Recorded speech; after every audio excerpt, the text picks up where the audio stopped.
Fire for your mind. The Kosher Clinician. Here's why traditional masculine men should never level up for behaviors of women that act like this. Jada, I love you. G.I. Jane 2, can't wait to see it. All right?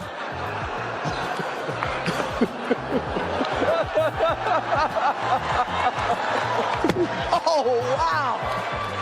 Wow. Will Smith just smacked the shit out of me. Keep my wife's name out your... I say single women keep women single. Why is this? Because they care more about their female friends' feelings than they care about their men. And gentlemen, this is where you need to start drawing the line. If a woman can't apologize, leave her. Give her the benefit of the doubt. Tell her the first time, but tell her, look, if when you mess up, and you will, I need an apology. And the apology needs to fit the offense, because soon as you mess up, soon as you do something, you start swinging into doing it more, because that's the way we've been cultured. The men got to fix women, but women ain't got to do shit except be there for men. You're supposed to be there for management of emotion, stroking of ego. They don't even understand the impact, guys.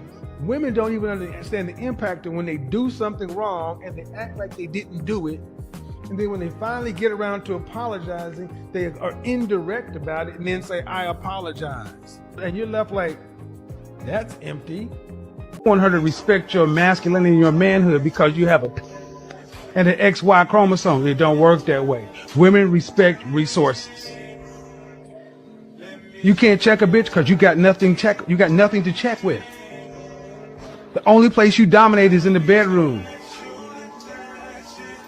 Dominate on the balance sheet. Dominate on your wallet, which is your accomplishments. Any woman that you choose to deal with, her money should be no good with you if you're 100% man. You pay everything. I didn't agree 100% with everything Kevin said. I don't believe men should pay all bills unless that man is getting something in return. If he's getting a higher value, a higher quality woman in return, yes, pay all bills. But you gotta understand, Kevin Samuels at one time was a simp. And I'm not saying this to denigrate Kevin, but Kevin will tell you that Kevin went from being a simp to being a multi-millionaire, high-value man. Kevin went from being a simp to a multi-value, high-value man. And so Kevin Samuels was not raised in a home where he had a father like I version of himself. But what's happening there, women like Lisa Ray, some of these older women that have either had kids or ran through, they want to tell men, they want men to pay all the bills. And, Kevin Samuels was a brilliant man. I love Kevin Samuels. But how can women leave? Because being a content creator it's hard. It's not an easy job. So it's definitely psychological manipulation. It's what the current culture is telling men they should do. But masculine men don't let women tell them what the standard is. She become what the standard is. And if she don't become the standard, then that's fine. That man keep going on to the next woman. That's why I get perturbed when I hear some people say level up. I say level up for what? Now, should a man level up for himself and level up for what's best for him? And, leveling up to put himself in a position to get the best woman that he can get, and the best woman that he can get based on standards that are symmetrical to what he worked in, yeah, I don't have a problem with that. But leveling up for whores and leveling up for ran through women and leveling up for women that got kids by other men, what am I leveling up for? What am I leveling? Because let me tell you something, people, like what my father got back in the day.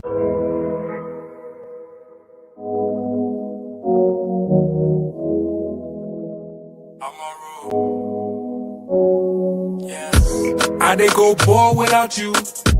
I just say bye, then I miss you. Wanna control what I do. She's such a beauty with issues. Baby, we can make it so simple right now, yeah. Something in your past must be weighing you down. So your attitude, they be bossy. Feeling like the past keep on pulling back. Baby, be no longer the old me. I'd do anything just to hold you. Maybe you too bossy.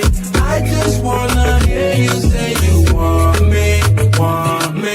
You know how to get me with that body. Baby, keep it simple, you too bossy. Girl, we go way back. Can't treat the love like a payback. Working on the trust so I get that. Nothing come close to my baby. You've been through a lot, hate to see you down, yeah. Only thing that matter is we got now. So your attitude, they be bossy. Feeling like the past, keep on pulling back. Baby, they no longer the old me. I'd do anything just to hold you. Maybe bossy. I just wanna hear you say you want me. You know how to get me with that body. Baby, keep it simple when you do bossy.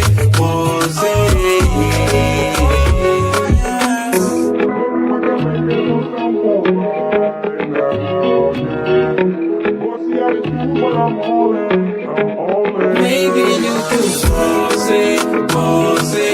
I just wanna hear you say you want me. You know how to get me with that body. Baby, keep it simple when you do bossy.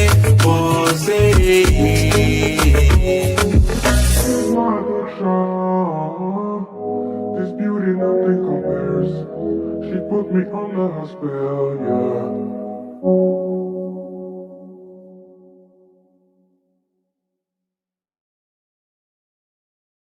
Doctor explain in less than 2 minutes why gentlemen are dead and are not coming back.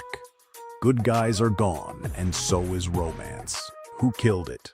So that's the answer to the question that began this series. Where are all the gentlemen? They disappeared when the lady went extinct. And it wasn't men who killed her. Women have proudly fought tooth and nail to escape the social restrictions that define that identity over the past 60 years. So what's the problem? Well, the problem is that modern women want the best of both worlds. They want the social freedom of the prostitute and the respectability of the lady. And that just doesn't make sense. Like, one person can't be both a lady and a prostitute at the same time. If these designations are to have any meaning whatsoever, they need to be grounded in objective phenomena. And while it's always kind of easy for a lady to become a prostitute, it's very, very difficult for a prostitute to become a lady. It is possible, like the Empress Wu, who started out as a concubine in Chinese history, but it is much more difficult than the opposite. So let's be real. The standard template for women's behavior in the sexual marketplace today is to engage in casual sex without commitment through their 20s and then settle down into marriage around 30. That is, they want to enjoy the social freedom of a prostitute for 10 to 15 years, and then they want the respectability of a lady for the rest of their lives. And unfortunately, that doesn't make sense to men. Fire! Kosher Clinician. If it ain't seven, it ain't kosher. Heaven and hell, that's what they told you. Real men put the strap down and we can toss them. Young heads pick it back up and young dope them. This is our culture. Now we talking kosher. Clinician, masculinity issues. Absent fathers who miss you. Mama drama don't kiss you. All a part of the ritual. This is how they get you. Separate the men, women, clipping babies pretend to. Damn. Lovers, haters, acting like vultures. If it ain't seven, it ain't kosher. If it ain't kosher, ain't right, gotta divorce us. If it ain't seven, it ain't kosher. If it ain't kosher, ain't right, gotta divorce us. If it ain't seven, it ain't kosher. If it ain't kosher, ain't right, gotta divorce us. This is Kosher Condition. 7 wonders, the whole world gotta listen. This is Kosher Condition. 7 wonders, the whole world gotta listen. This is Kosher Condition. 7 wonders, the whole world gotta listen. This is Kosher Condition. 7 wonders, the whole world gotta listen. Listen.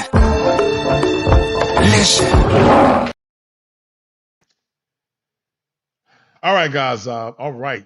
To the 7 that are watching. I got 7 folks in the house, man. Y'all share this stream. Hit that like button.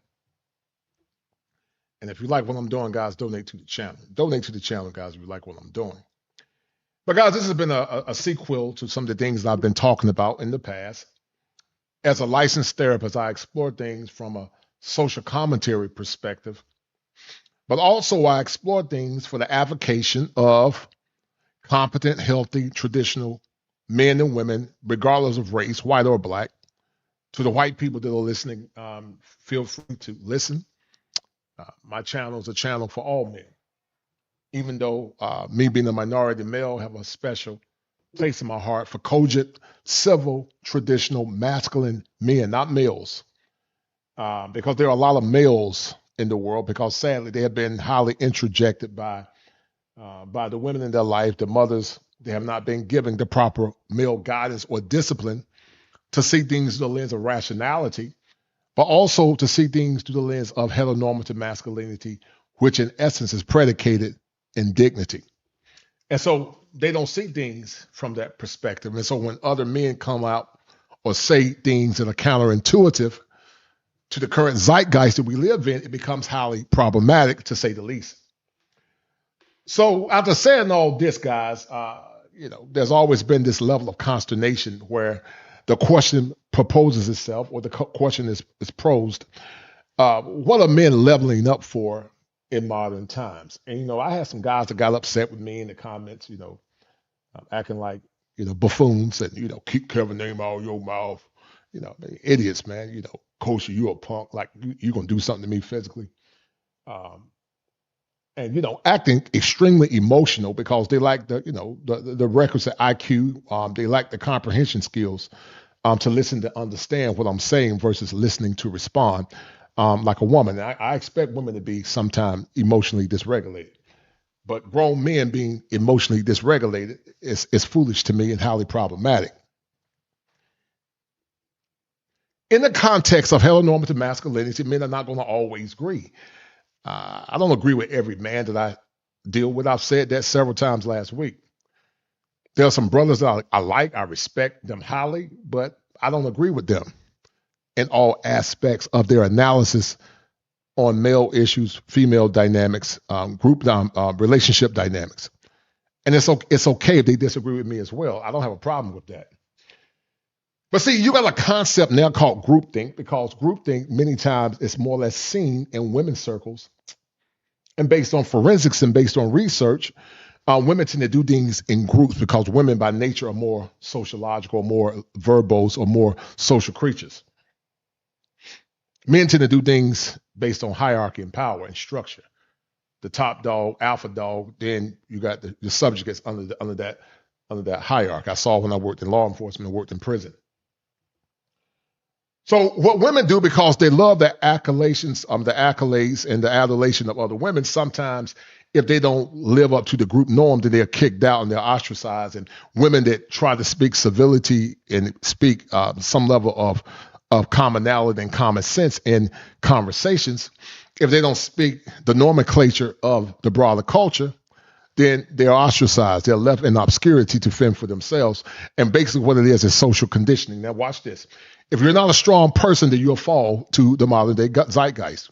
It's something called social jamming. You keep telling the person they're ignorant, they're stupid, and then eventually they just fall under pressure and they give up and quit. The thing about me, I'm a lion. I get tired of fighting sometimes, because I'm 54. I'm just ready to chill, man, because stress will burn you out. Stress will burn you out. And over time, it's a concept called weathering, where it really wears down on your psyche because your cortisol levels are raised. But the question, once again, is what are men leveling up for in modern dating and relationships? Do men have the right to make demands and make expectations in modern dating? I would argue, yes, they have the right to make those demands. They have the right to say, I want an emotionally regulated woman. They have the right to say, I want a woman that has been taught to respect leadership and respect me as the man in the family.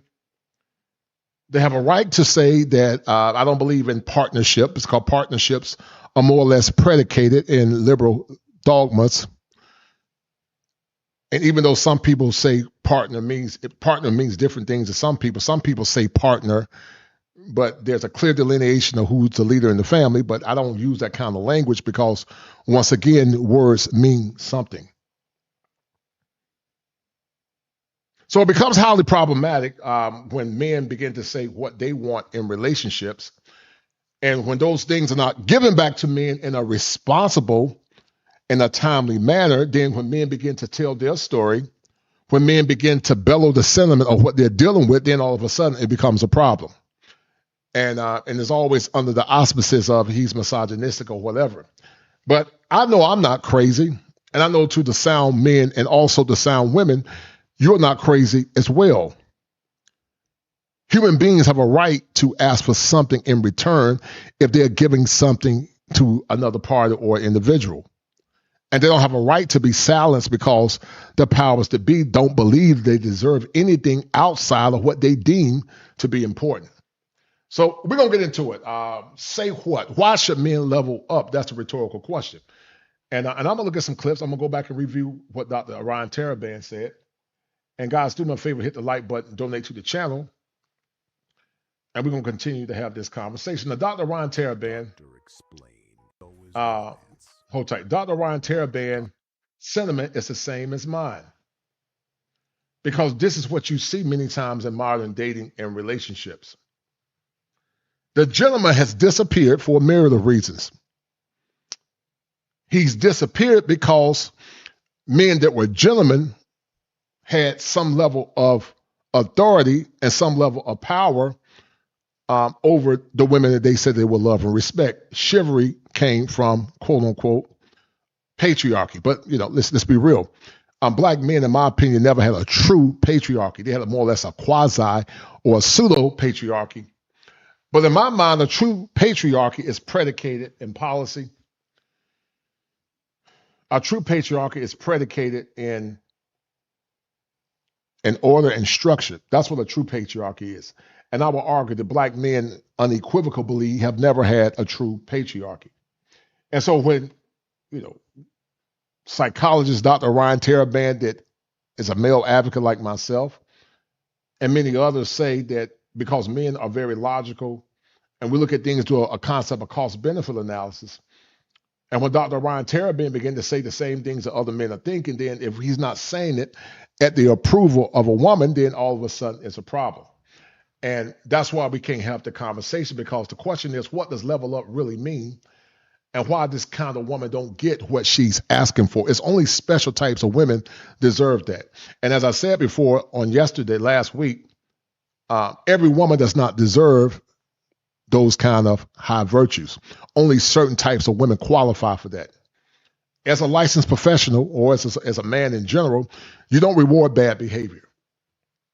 So when you got a generation of boys to see things through the lens and the approval of the women in their lives, what it does, it leads to a condition called self-sabotage. So we're going to listen to Dr. Ryan Taraban, and we're going to get into why men are not leveling up in modern times and modern relationships. Doctor explain in less than 2 minutes why gentlemen are dead and are not coming back. Good guys are gone, and so is romance. Who killed it? So that's the answer to the question that began this series. Where are all the gentlemen? They disappeared when the lady went extinct. And it wasn't men who killed her. Women have proudly fought tooth and nail to escape the social restrictions that define that identity over the past 60 years. So what's the problem? Well, the problem is... And what's been happening over the last 60 years, it's a concept that I created called the minimization of masculinity. The minimization of masculinity more or less says what he wants really doesn't matter. His needs doesn't matter. His wants doesn't matter. His desires does not matter.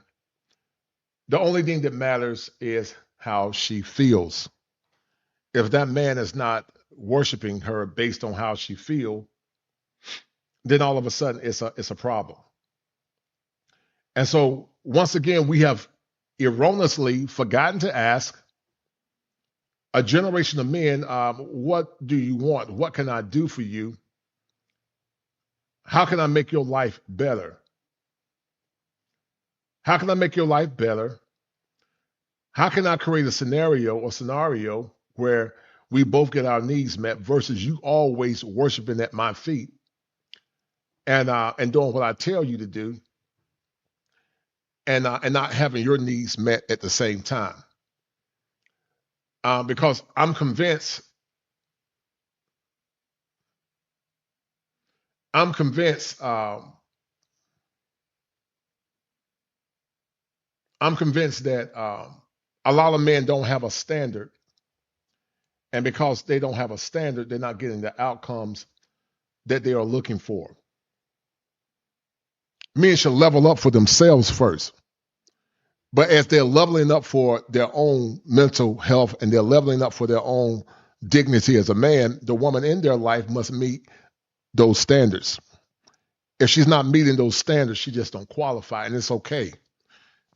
Because there are some men that don't qualify to be in a woman's life because she got a certain level of standard. But I'm looking at it from a perspective of the man being the leader. And sadly, men have never been given or been privy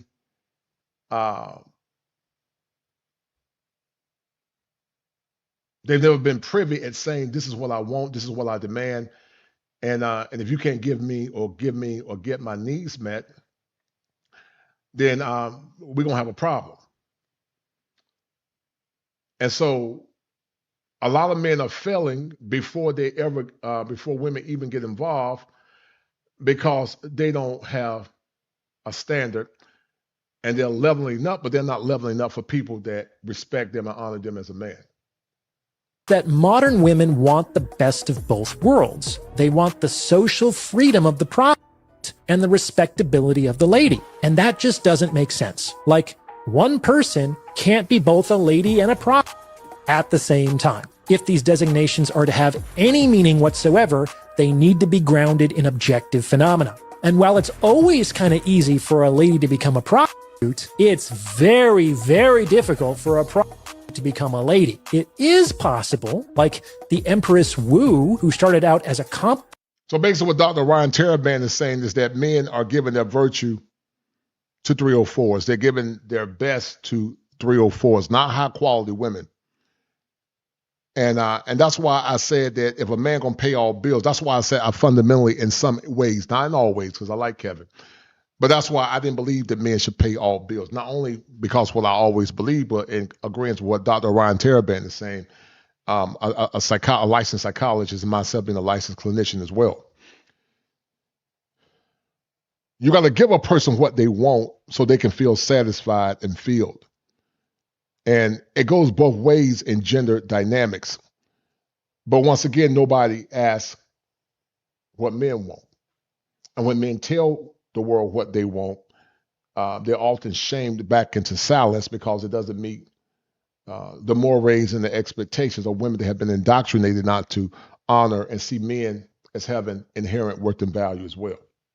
Hit the like button, guys, and share the stream, please. Concubine in Chinese history, but it is much more difficult than the opposite. So let's be real. The standard template for a woman's behavior in the sexual marketplace today is to engage in casual sex without commitment through their 20s and then settle down into marriage around 30. That is, they want to enjoy the social freedom of a prostitute for 10 to 15 years, and then they want the respectability of a lady for the rest of their lives. Right. They want you to level up after they've had all their fun, giving their bodies away to multiple men, desecrated themselves and defiled themselves in all kinds of ways. And then they want to come back and use Kevin Samuels as a voice piece and say that Kevin Samuels said men should pay all bills. Well, I don't agree with that. And if Kevin was alive, I would say in a respectful way, Kevin, I don't agree with that, brother. I just don't. You know, the essence is that if you pay all bills, she's gonna respect you. That's a myth. She won't respect you unless you be a man. Does money help? Yes. But is money the panacea? No, it's not. I've seen it too many times. Will Smith saw it, and other men that had power saw it. If you don't believe me, ask Jeff Bezos. So I don't believe that without added nuance to it. And unfortunately, that doesn't make sense to men. Here's why traditional masculine men should never level up for behaviors of women that act like this. Jada, I love you. G.I. Jane 2, can't wait to see it. All right? Now think about Chris Rock And that's why I got Chris Rock on the, Will Smith on the video. Not Chris Rock, but Will Smith leveled up. He had all this money and this status. He leveled up for Jada Pickett Smith, a woman that consistently disrespected him and emasculated him as a man. And ask yourself the question, what did Will Smith get in the process? Not the humiliation, all because he allowed his woman's emotions to dictate how he responded, instead of maybe more or less calling Chris Rock out in the back and they talk as men. And so because he had an emotional response in a time of distress, he lost his valor, he lost everything that he had, all for the sake of trying to appease Jada Pickett Smith. And that's a problem, guys. That is a serious problem.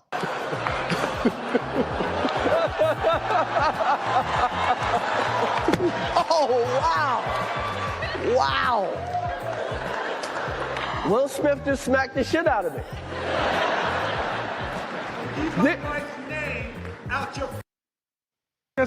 And that was an emotional response where Will Smith lost a lot of credibility. He lost a lot of masculine frame. He lost endorsements, all because he leveled up for a woman that didn't respect him as a man. She gave him the look and he turned to a simp. But also, it more or less proves my point that paying all bills means nothing. Jada Pickett Smith is not Will Smith.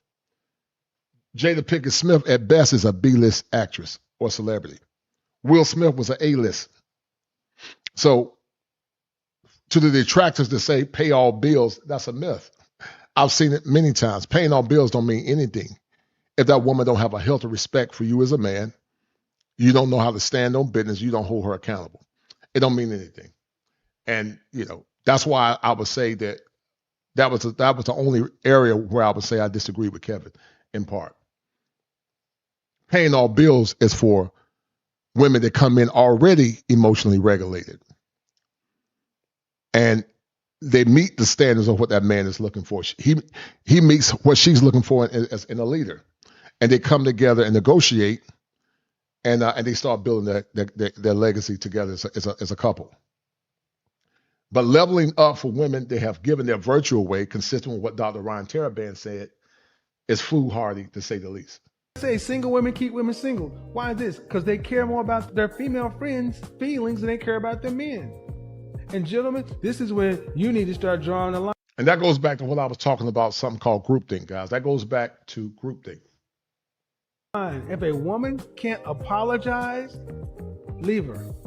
Give her the benefit of the doubt. Tell her the first time, but tell her, look, if when you mess up, and you will, I need an apology. And the apology needs to fit the offense, because soon as you mess up, soon as you do something, you start swinging into doing it more, because that's the way we've been cultured. The men got to fix women, but women ain't got to do shit except be there for men. You're supposed to be there for management of emotion, stroking of ego. And that goes back, and I agree with Kevin on this position. That goes back to protecting his six. What is protecting his six? You're protecting his ego. You're protecting his mental health. The protection of the woman is to protect a man's ego, his dignity, and his worth. Jada Pickett Smith never protected her husband, because if she would have protected her husband, she would have told him, don't worry about it, baby. I'll take care of it. We'll take care of it. Don't worry about it. But because, he's a simp, she gave him the look and he ran like a little puppy and started doing damage. And look at all the money and power that he lost in a moment of emotional distress. They don't even understand the impact, guys. Women don't even understand the impact of when they do something wrong and they act like they didn't do it. And then when they finally get around to apologizing, they are indirect about it and then say, I apologize. And you're left like, that's empty.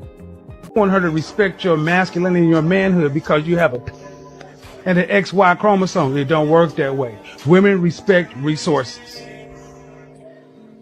You can't check a bitch because you got nothing to check with.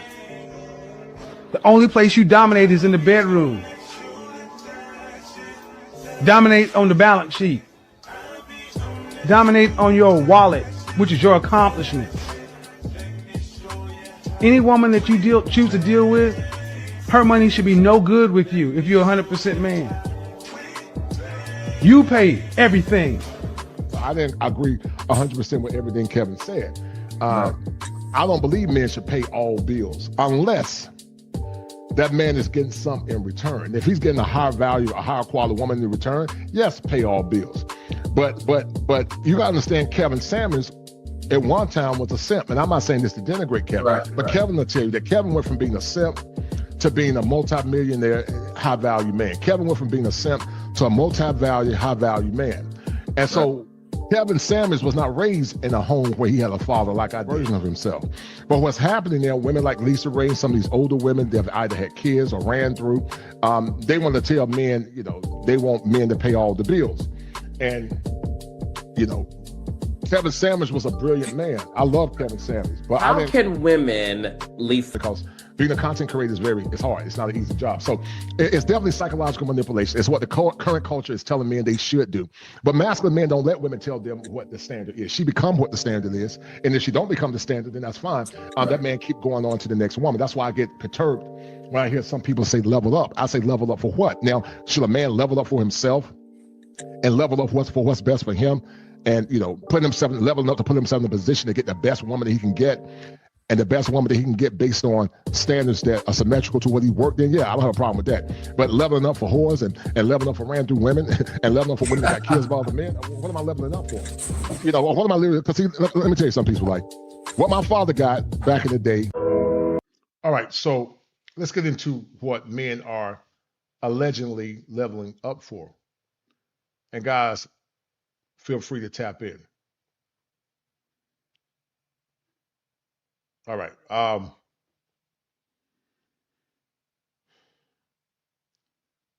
This is all too common, guys, in what you see in feminine decorum. This is not consistent with Black excellence that we had years ago. It seemed like after the bug virus back in 2020, you begin to see a barrage of women not caring about their appearance and not caring about representing the image of Black excellence. And it's so bad now, you got a bunch of these old, you got a bunch of men that also go about, and they wear bonnets too. They wear bonnets. Look at this grown man. Your hair is done. Why are you wearing a bonnet in public? Yeah. I don't give a fuck. What's your take on women wearing bonnets?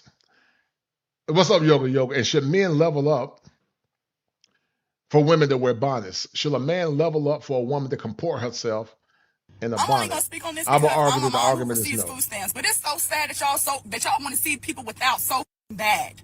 They doing that little cut to the food stamps and the Medicaid. So I've been rocking my bonnet for like a few days now, but it's giving very much. I'm finna go out of town. It's giving very much. When I do go out of town and when I get dressed up, I'm gonna be a bad bitch. It's giving content. It's giving just a bad bitch in a bonnet. That's what it's really giving.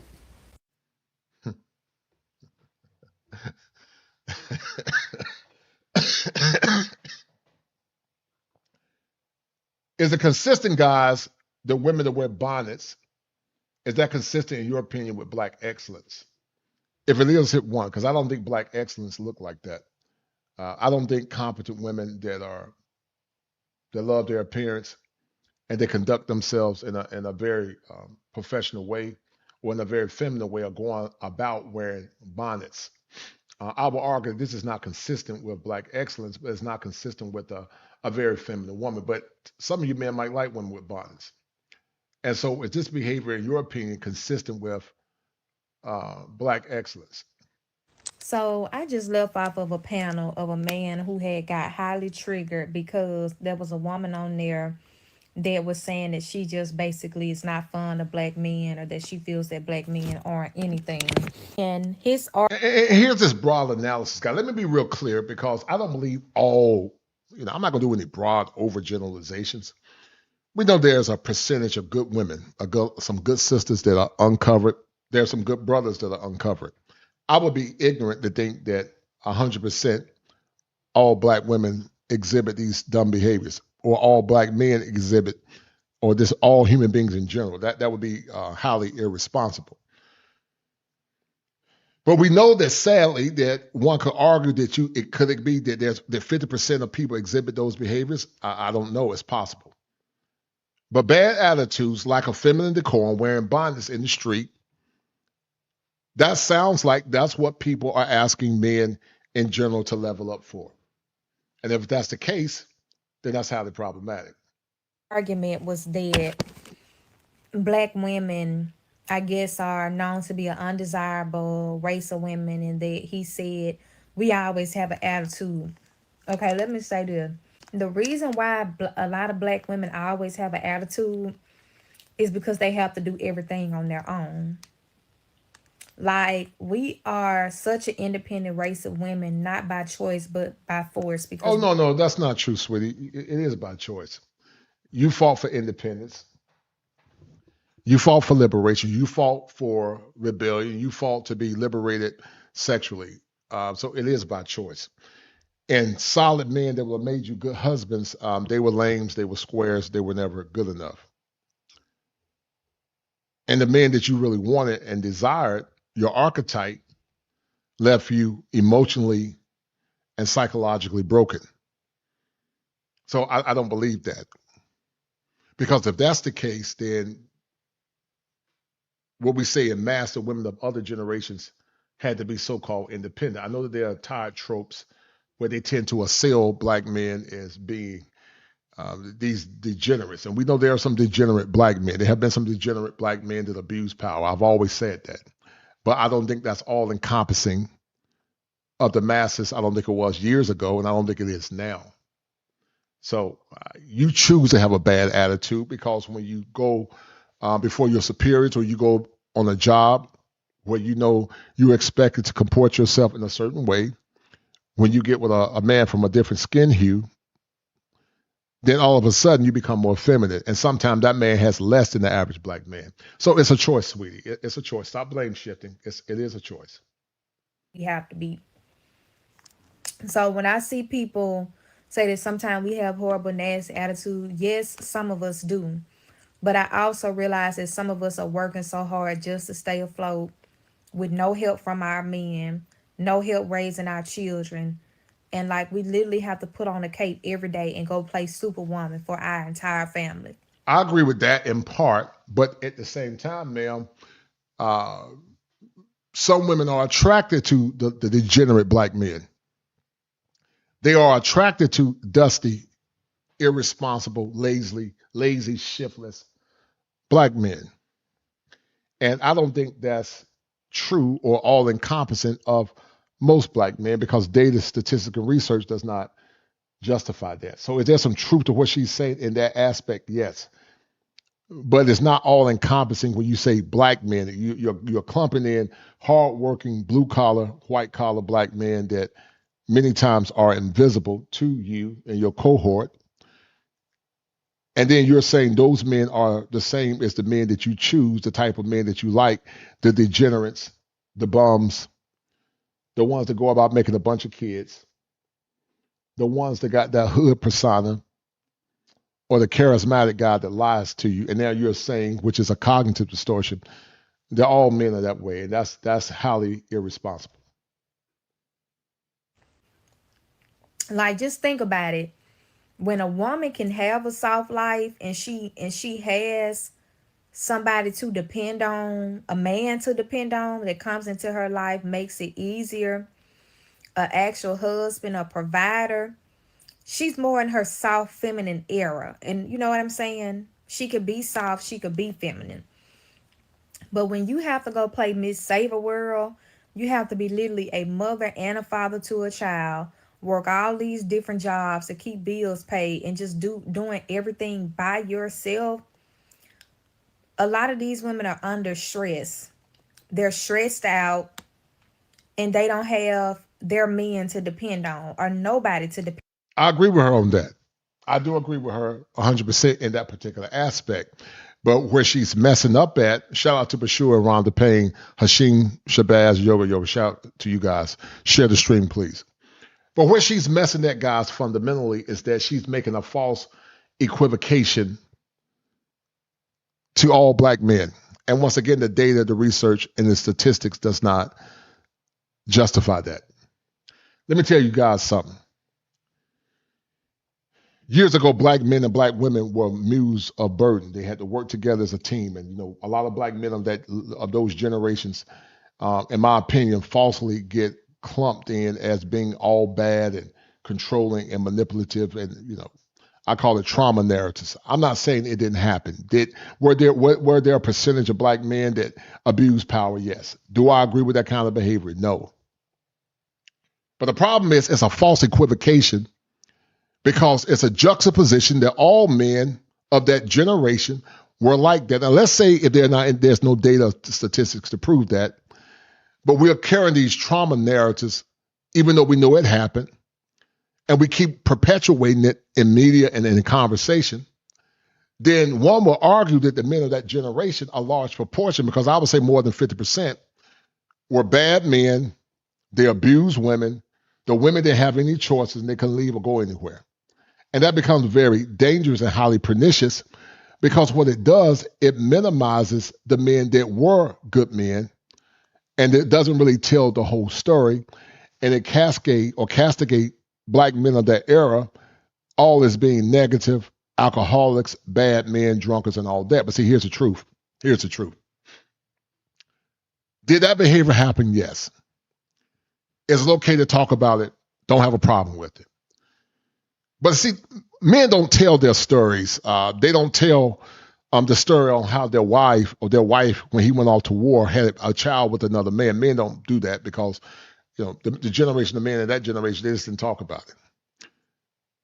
They don't talk about the men that the women are talking about. Granddaddy had another woman in another community. They don't talk about the same woman that granddaddy was sleeping with.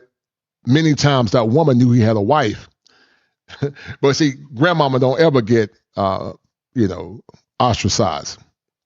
Grandmama, even in her bad behavior and trying to control granddaddy and emasculating granddaddy, we don't talk about her. Because see, what I'm convinced is that it's power in being the victim. Being a victim keeps a person in power, and it keeps them from looking at themselves. So they don't have to do any true introspection, because it's always granddaddy's fault. I'm not saying it didn't happen, but I know a family member, my granddad in particular. Granddad was knocking down a woman, I think, in the neighborhood. And I think my grandmama knew it, bless her heart, sadly. But guess what? That same woman, from what I've heard, was also a married woman. So granddaddy couldn't do it by himself.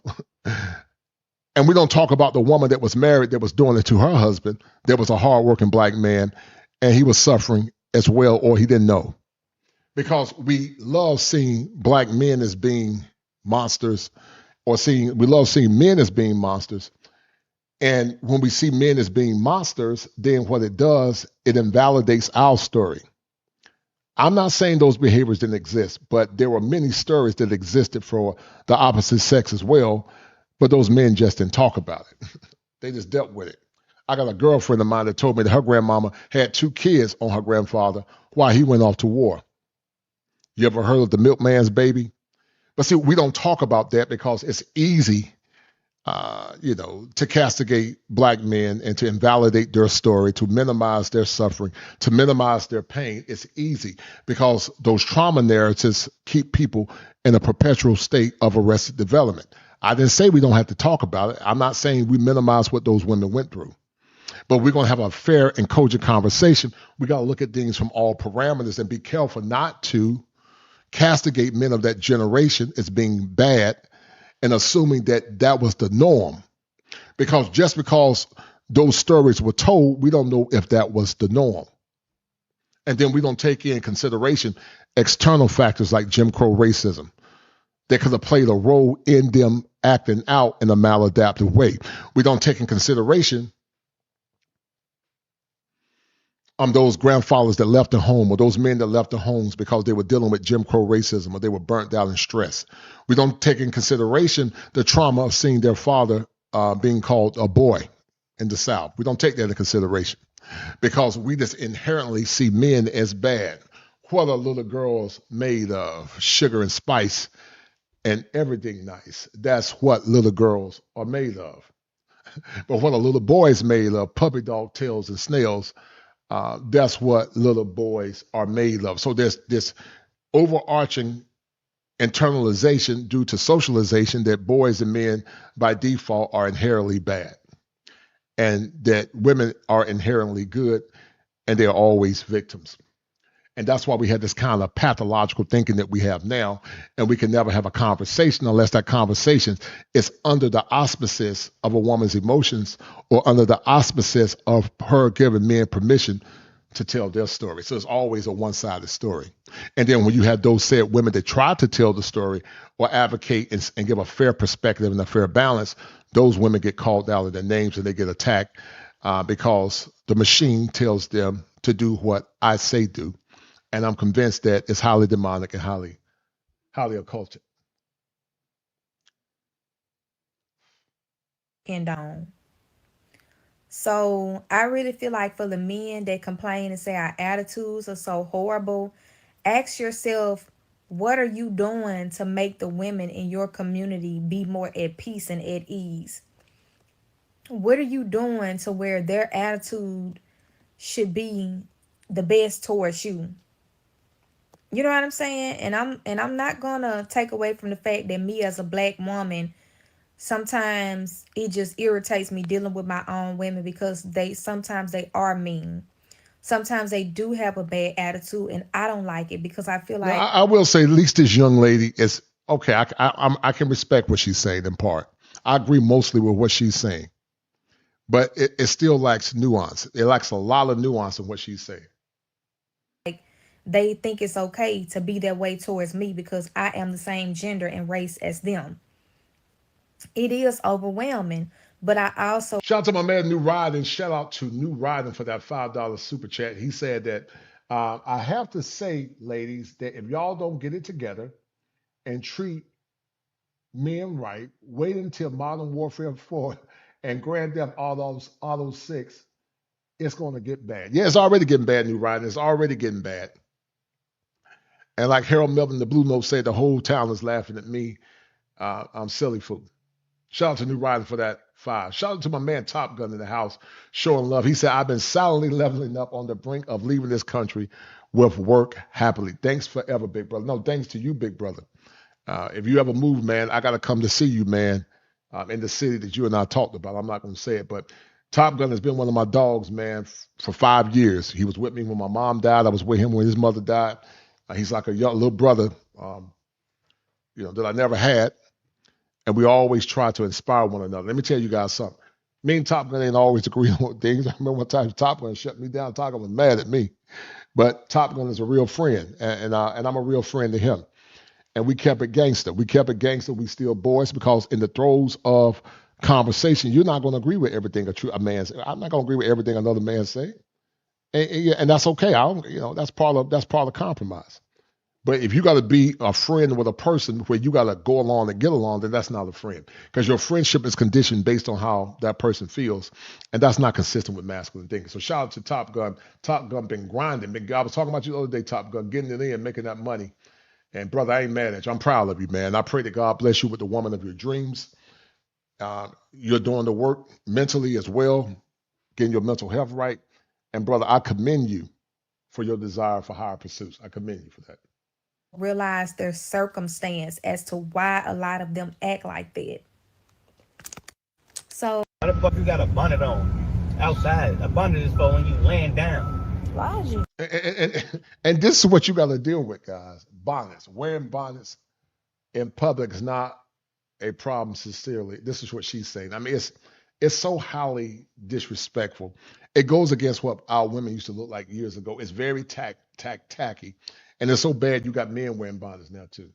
You're not supposed to be running around the city with a damn bonnet on. That shit is not right. That shit it don't look right. I ain't gonna lie. How do you think I feel that I have to wear a bonnet?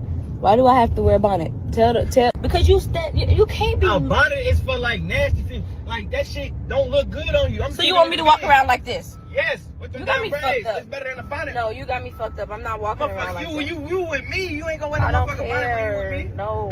And you know what? This man is telling his woman what he wants, and she doesn't even respect his wishes. She does not even respect his wishes.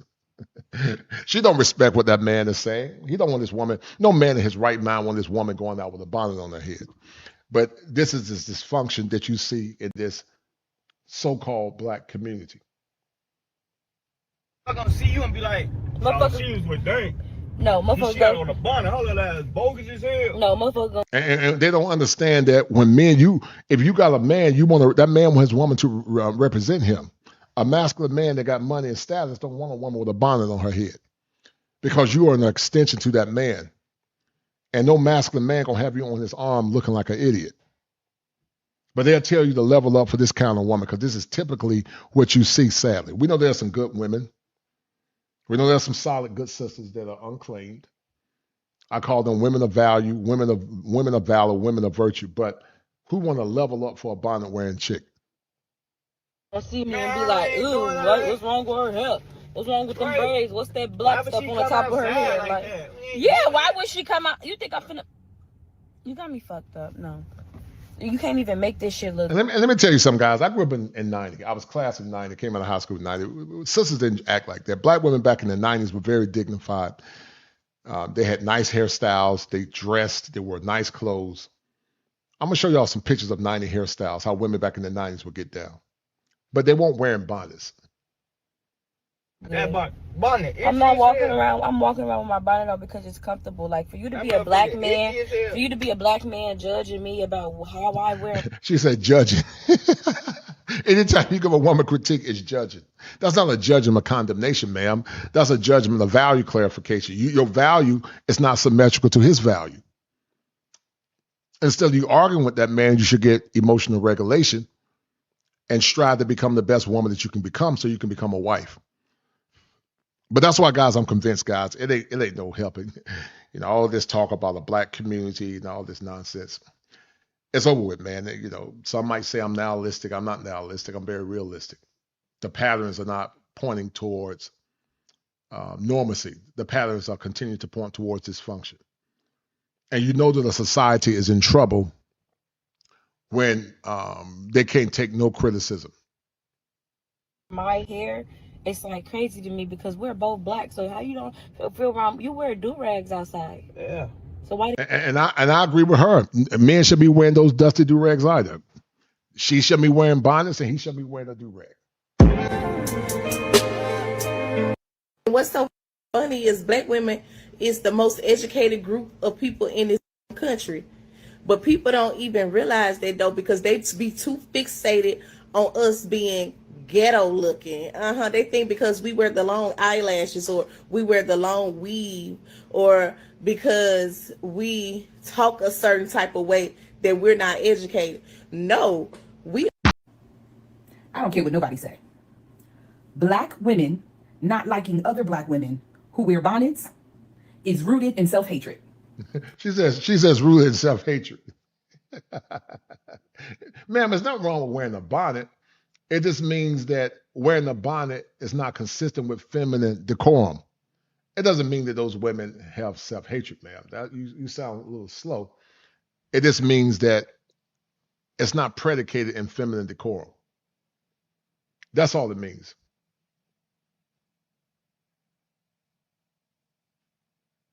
I agree. I'm just saying. Because we have to be very clear on the things that we are saying that we don't like or we don't find attractive. Whose beauty standards are you upholding? That's all I'm saying. Same thing goes for. So having a level of decorum now is predicated in a beauty standard. We're going to look at black women's beauty standards back in the day. How women in the 90s and the 70s and the 60s carried themselves. Black women shaving their hair off. Same thing. Black women with a little bit of pudge. Same thing. See, these are all things that you were taught to hate. And you were taught to hate it because of the fact that white people have their standards, westernized standards. You have to be such and such amount of pounds in order to be considered beautiful. You have to have a certain hair length in order to be considered beautiful. You can't be seen wearing your actual natural hair that comes out of your head the way God intended. Oh, you dare not be seen like that. Because you are deemed inappropriate, not put together, and unkept. Who told you that?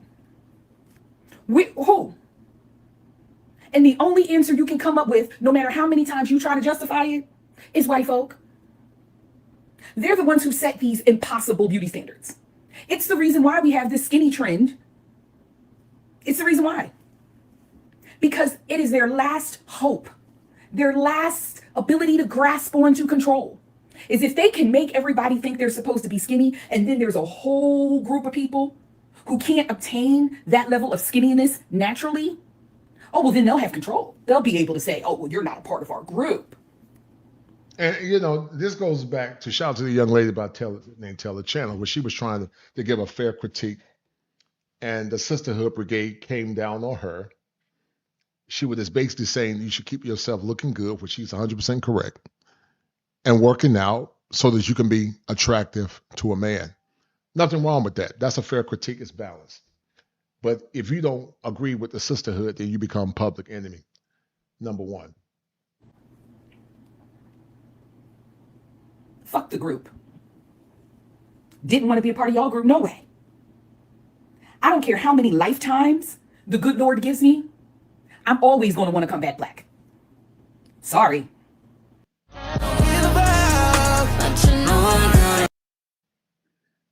I want y'all to hit one if you think bonnets are disgusting.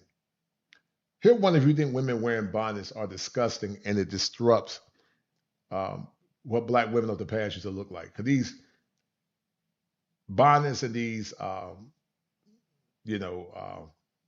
eyelashes look ridiculous. And who wear bonnets in public. I'll just say this. Regardless of where you stand, whether you think bonnets are fine or whether you believe in respectability politics and think that a piece of head fabric is a threat to the black community, this debate shows us one thing for sure. If something is considered popular or prevalent among black women, it will eventually be so heavily dissected that it becomes a social or political discussion, no matter how simple it is. Like wearing a damn bonnet to the airport. She just don't get it. That's a victim mindset. You don't wear a bonnet to an airport. Your grandmom and your great-grandmom and women years ago understood that. It's one thing to wear a bonnet out at your house, or you might go to the gas station, and then, that's one thing. That's fine. But when your whole decorum is predicated in the bonnet, or when a man's whole decorum is predicated in a do-rag, that's highly problematic. This discourse could have easily been about just looking raggedy in public, but no, that's not specific enough to black girls. So y'all had to sprinkle bonnets in the conversation like parsley on bland pasta. We can't wear wigs or we hate ourselves. Wear your natural hair and you might not get a job. The last video I'm going to make about this video, but this needed to be said, especially for this comment. We do not, I repeat, do not have an accountability issue in the black community. We have too much damn accountability, if you ask me. I'm being quite frank with you. She said we got too Research much. on this if you would like to. There have been multiple studies. You can look this up. Different professors, people with PhDs, black people, just in case you didn't want to see somebody ratchet on your screen. They've done research on this issue, and you know what they found? Black people are the most hard on ourselves because we are still trying to be as perfect or on par with white people. Ma'am, that ain't got nothing to do with being perfect and on par. Because that's not consistent with black women beauty standards of yesterday. Yeah, black men wore conch to be like white men and whatnot, and that might be a smidgen of truth to it. But that's irreprehensible for you to wear that bonnet and for men going out wearing do-rags. But here's the problem. Men are not the beauty standard women are. And there's going to be a high level of critique for women than it is going to be for men. It's the reason why you don't never see white people trying to correct trailer trash. Because they don't That's not true. think they're in competition with us at any point in given time. They don't correct the hillbillies and the hobos that hop on the middle of Trump's interviews. They don't correct the white girls that want to wear braids. They don't. These people come home and it's a welcome home gift for them. But for us, we're still trying to be seen and respected. So what we do, we pick at each other until we make sure that our entire community is spotless perfect. This is the last video I'm going to make about this video, but this needed to be said. Bro, why do y'all hate black women so much? So I was in the gym today for a multitude of reasons. One being that I do my hair at night and I work out in the morning. Two being that I live in a very humid state, Texas, and Anytime you give a critique, they want you to level up. Anytime you give, any critique that you give is hate. Any accountability you give is hate. And then guidance that you give is always called hate. You can't change that form of mental illness. That's mental illness, guys. I had a lot of things to do today that required my hair to be done. I was wearing my bonnet in the gym. And I was listening to a video here on TikTok, and I'm not gonna even stitch it just because I just don't believe in sharing videos that can potentially put down Black women. And in the video, she was saying how women who wear bonnets in public are classless, they lack tact. Meanwhile, I got my flexi rides in and I'm like, well, what are you talking about? I think regardless of your opinion on the matter, everything that Black women choose to engage in turns into a social and political debate because we just can't live. Like, for example, this could have easily turned into a discussion about wearing pajamas in public, but instead we're choosing to turn it into a social and political discussion. You wear a bonnet as a woman outside, going to the store, going to the mall, you look dusty. I totally agree. You look really dusty, sweetheart. You look like you stank. You look like you haven't taken a bath in days. There were times when I used to work at the counter and I remember women coming to the mall with pajamas on and a bonnet. And it just looked like you didn't wash ass the first. You look like you didn't even brush your teeth, but you sitting up here with a bonnet on. But they'll call this woman male identified or male centered. You just gotta laugh at the mental illness now, guys. You just gotta laugh at it. You just gotta laugh at it. And pajamas, trying to try on lipsticks.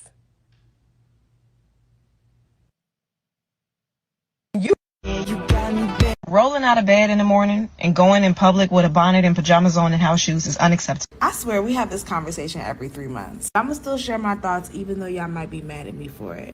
I really don't give a fuck what you wear outside of your house. It's your body, your choice, your prerogative, your preference. However, I'm gonna be honest, I don't like it when people dress like that when they're with me. Like, if we're going out in public, I would prefer for the people who I'm with to not present themselves that way, because now I do feel like your attire is now affecting me.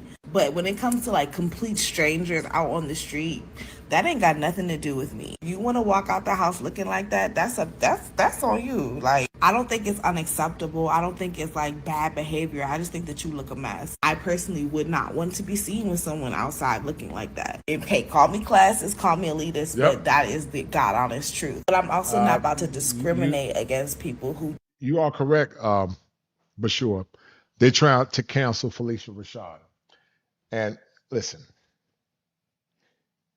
to Gen X, to those who grew up in a different generation, just focus on yourself.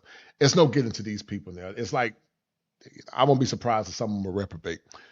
Just focus on yourself, man. Because I do remember that, sister. I remember it like it was yesterday. Shout out to my man, Perry Stanless. He said that it's a growth cycle. He may well as have, it's a growth cycle. He may well as have one point in his life and learned that it was not a wise move. Yes, I agree with that, brother. Hold tight. I agree with that, Perry.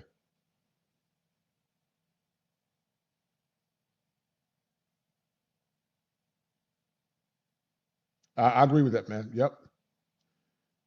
She said, okay, a bonnet in the gym could be fine. At least shower and look presentable upon leaving the gym. Right. But I don't think a woman should have a bonnet on her head while she's working out on a workout machine. But that's just me. But I don't associate with these Destiny. What exactly are you wearing? I'm sorry. Look like you have a swimsuit on to me. No, it's not a swimsuit, and I did not know this was a court day. I just told the lady back there that I'm not dressed. And let me say, I don't agree with everything the Hodge twins say. I don't agree with these black conservatives that, you want to always pick on black people, but you don't equally condemn or castigate white trash or white conservatives or whatever. If you're going to castigate somebody, castigate all people equally and fairly. I don't mind criticism, but do it fairly and fairly. But minus the Hodge twins and their conservative politics and their false equivocation for saying all people, black people this way, there's some truth to what she's saying. So watch this. Properly for court at all. Really? Yes, you are not. I agree with that 100%. That's very insulting to me that you would come into my courtroom dressed like that. I apologize. I had no idea it was in as a visit and not a court date. So I was unaware that this was a court date. Wait a minute, what? Look at the white people. 5 cases of black fatigue. Wait a minute, when you get a summons, crazy, I bet you. All right, this is case number 23CR 40542, the state of Ohio versus Monique Smith. Ms. Smith, the court has received a report that alleges that you have violated the terms of your ILC. Officer's statement of the allegation, please. Yes, Your Honor. Ms. Smith has violated ILC condition number 1, and then on June 11th of 2025, the defendant pled guilty to and was sentenced for 1 count of OVI and 1 count of driving. What the hell is all these OVIs? I hate the fucking judgment people have over people wearing fucking bonnets in public. I don't give a fuck, bro. Clearly my... You see, where's the older women teaching these young ladies, guys? Where's the younger women teaching them? She getting mad because she got that dusty bonnet on her head. Hair's not done. Why would I want to walk around with my hair not done, bro? But I got shit to do. At least I have the decency to fucking cover it. People walk around with their hair matted as fuck, oily as fuck, looking crazy as hell. We don't say shit about them. But as soon as somebody wants to put a bonnet on their head, people like, oh, they look unkempt. They look like they just woke up. I did just wake up. And I got shit to fucking do. I don't have time to do my hair right now. Like, oh, well, you should just go natural. You should just love the way you look. No, I don't like the way I look when I wake up. My hair is fucked. And if y'all actually wore your hair natural, you would understand that should be pressed as fuck against your head.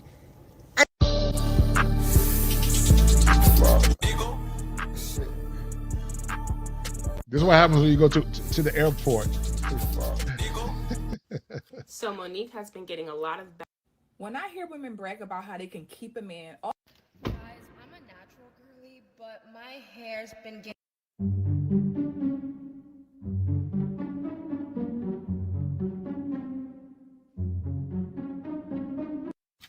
I have something else I want to speak on. All right, I'm gonna play this one, and then I'm gonna get back into the show. A lot of y'all are gonna be upset, but ladies, we gotta stop wearing these bonnets out in public. It doesn't look good. It just looks so ghetto and ratchet. It does. Like, invest in you a hat. Y'all might think I'm lying, but today I went to the zoo and a lady walking around with a bonnet on her head. Why? Get you a hat. And if your hair not done, just stay home. Just stay home. I have something else I want to speak on. Let me show y'all something. Then I'm gonna get to the other part of the show. Guys, do me a favor, hit the like button and donate to the channel. Let me show you guys something. This is how women in the 90s used to dress. The women from Gen X.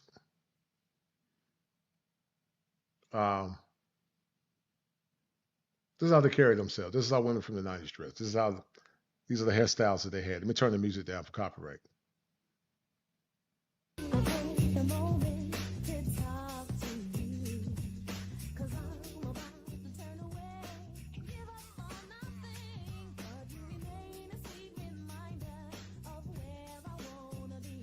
Now look at how beautiful black women were and how they kept their hair back in the 90s, guys. See, that's why I'm so hard on these bonnet wearing chicks. Because I remember a time the black women kept their hair looking fresh. You know, their hair was fresh. Their style was fresh. They were looking good, man, in the 90s. They had that 90s swag. But they look like trash now, man.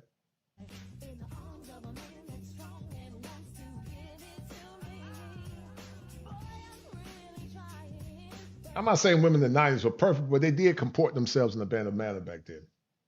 You can see some of them, they were ratchet. You know, that's ratchet behavior right there. That's definitely ratchet. But I'm just talking about the hairstyle.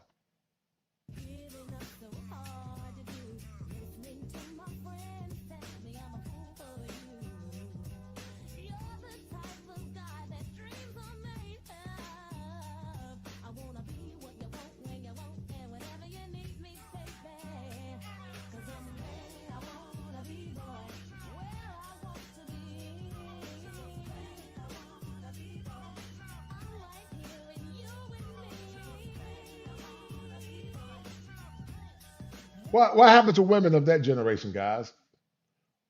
Yes, it was a wonderful time. Yes, ma'am. Yes, indeed, Rhonda and Bashir. It was a wonderful time to be alive. Bashir even had that swag, man. It was a wonderful time to be alive back in the 90s, man. That's why I always said that the 90s was the last normal generation. It was a time to be alive in the 90s, 100%. But they kept themselves looking good.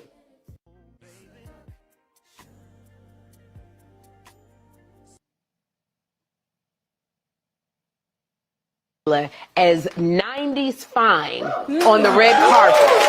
90s fine. What does that mean to you? 90s fine. It's funny that they say that because I think what it was. Okay. Was we didn't have lace wigs. Right. We didn't have the lashes. The snuffle of the lashes. We didn't have what she's saying. 90s fine. And she's correct. They were 90s fine back in the day. They were 90s fine. They didn't have no wigs. They didn't have no lashes. They didn't have no bonnets on their head. And black men were more apt to level up and marry a woman back then because, at least the women looked halfway decent back then. They weren't perfect, but they looked a lot better now. They look a lot better than these birds now. These birds now look horrible. They look horrible. They look extremely horrible.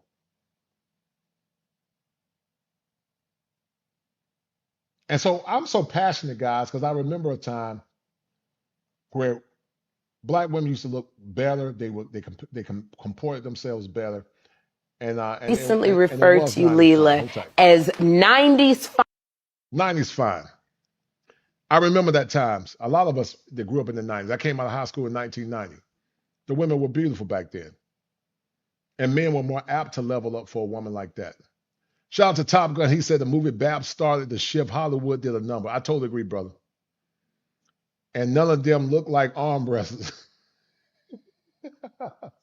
Small backs for days. Yes, they didn't have big backs back then. Quiet Faith.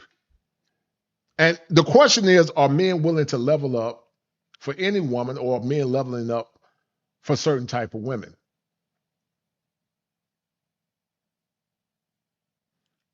We are now middle age, and most of us are grandmothers that enter chapter 50 this year. Shout out to you, sis.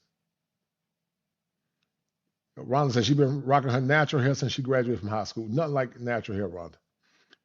I love me a natural sister. Yep, Quiet Faith. Big Mama was on there next too. Yep, I agree with you 100%. Yep, it was frowned upon, but sure, you're 100% correct. It was frowned upon. You're right. Fine on the red carpet. 90s fine. What does that mean to you? 90s fine. It's funny that they say that because I think what it was. Okay. Was we didn't have lace wigs. Right. We didn't have the lashes, the snuffle up of the lashes. We didn't have snuffle up against. Right. We didn't have that. We didn't have BBL, whatever that is. We didn't have none of that. So you had to work with what you had. That's true. And I think that's what made everybody unique. And see, men were more apt to want to level up, even though it was never perfect, but you want to level up for a woman to keep herself looking pretty. She's working out. She got emotional regulation, but now you leveling up for big backs, women that got weave on their head. You're not leveling up for nothing that's pretty. You're leveling up for a genetically modified woman. And so what are these young men got to level up for? And two, we know there are some good women that don't conduct themselves that way, but I would argue that the dysfunctional looking ones are more the norm there versus the functional good women. And that's a problem. Different because it was what you had. It was what you had. Just a little bit of makeup, show the freckles, let it loose. But now, they putting a lot on. They got Instagram tutorials. I can't even do my own makeup right. Everything's filtered now. Filtered. Kind of like I think a lot of people look the same. Everybody looks the same. Yeah. Everybody is a copy of somebody else. Well, we were all different, right? That's true. They all look the exact same. Yep. They going to the same doctor, getting the same number 13, going to get the same wigs, same eyelashes, same makeup tutorial, same. They even talking the same. Clock it, and wonder why no man want them too long. No man want to stay with them. Every man think you are replaced. But we say level up. you tell some black men that work hard and went to college and study hard to level up to mediocrity. We know men should level up for themselves first, but what's left when it comes down to leveling up? And then as soon as men say something about it, then the men are the problem. You hate women. You're misogynistic. Always using labeling terms to shame people into silence. Because you are. You act and look like every other woman. The women in the 90s was different. They were different. You had to be there. Yes. I was a kid in the 90s, and I still knew what I was looking at. I don't know how I knew. I don't know. But I just knew. They were pretty. They had big backs. They had natural hair. I'm not saying women from the 90s were perfect. But they were a lot better than what you see now, man. I don't know what happened to American black women. That's why I do some of the shows that I do. But they were a lot better than what we have now. A lot better. I knew. Women, it was all flavors. They ain't do too much. They all was natural. A little makeup here, little what they look. I don't know what y'all call the makeup. Just a little bit of little lip gloss. That lipstick, that was it.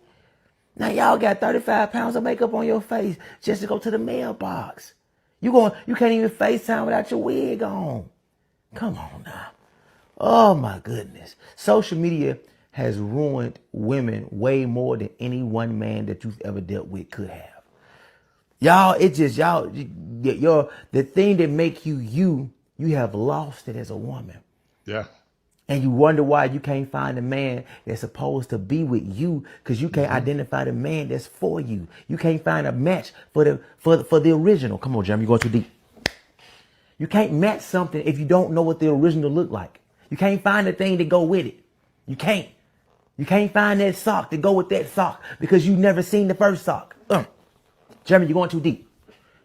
Y'all have to get to some type of point where y'all embrace your natural looks again. But it's never gonna happen. That's why I'm glad I grew up in the town I grew up. Ooh, real women. My God. Take the Biko. All right, let's get into the conversation, guys, that I had with Peaceful Life. Guys, hit the like button and donate to the channel. Let me remove this. And this is more or less also talking about what Dr. Ryan Teraband said. So let's look at this show that I did with A Peaceful Life. And I'm just going to let this play, and I will temporarily interrupt when necessary. So have modern women finally discouraged even the sense from dealing in dating? Y'all tell me what y'all think. And we're going to play it right here.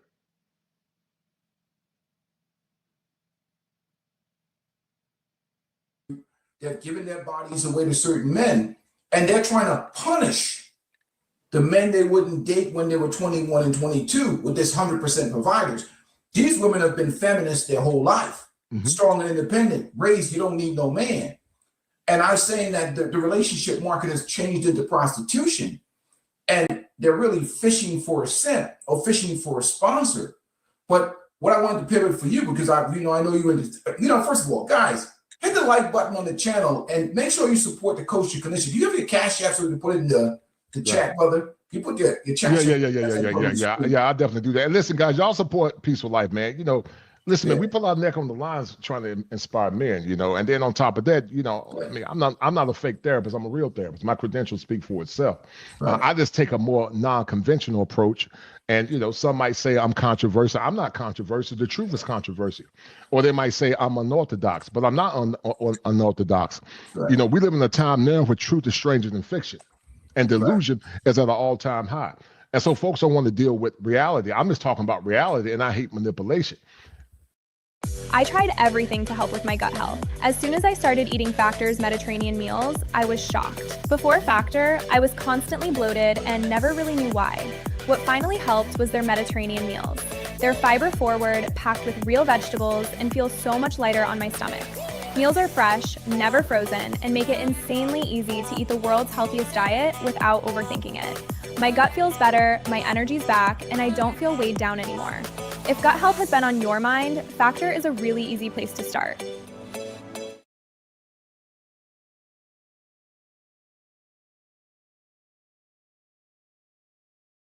A lot of men don't know this, but the best way to prevent divorce, stop separation, and win their wife back, it's not by talking about the problems. It's not by seeing a couples therapist. I would know that especially because I am one. It's not by bringing up all the memories from the past, trying to convince her promises of the future that was made.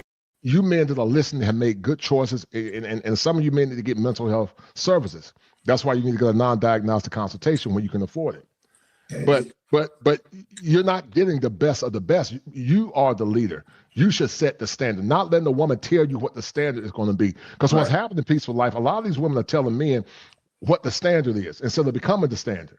But these guys are getting worse too, though, Kosher. I see a lot of these red pill guys always talking about, I mean, I understand, like, when a guy says CGA, says boss up, he means something totally different than when some other guy talks about money. Let me put it on the screen. Guys, make sure you support the Kosher Clinician. $7 smalls in the Cash App, or you can put a super chat to the channel.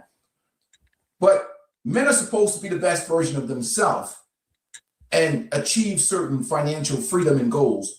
But when you talk about top tier men, and I think about the totality of a man, I think about his drive, his motivation, his character. Money is a measure of success, yes. His ambitions, his skills, his knowledge, his discipline. When we talk about masculinity, we talk about masculinity in terms of the complete picture of a man. And you're a man with 3 daughters.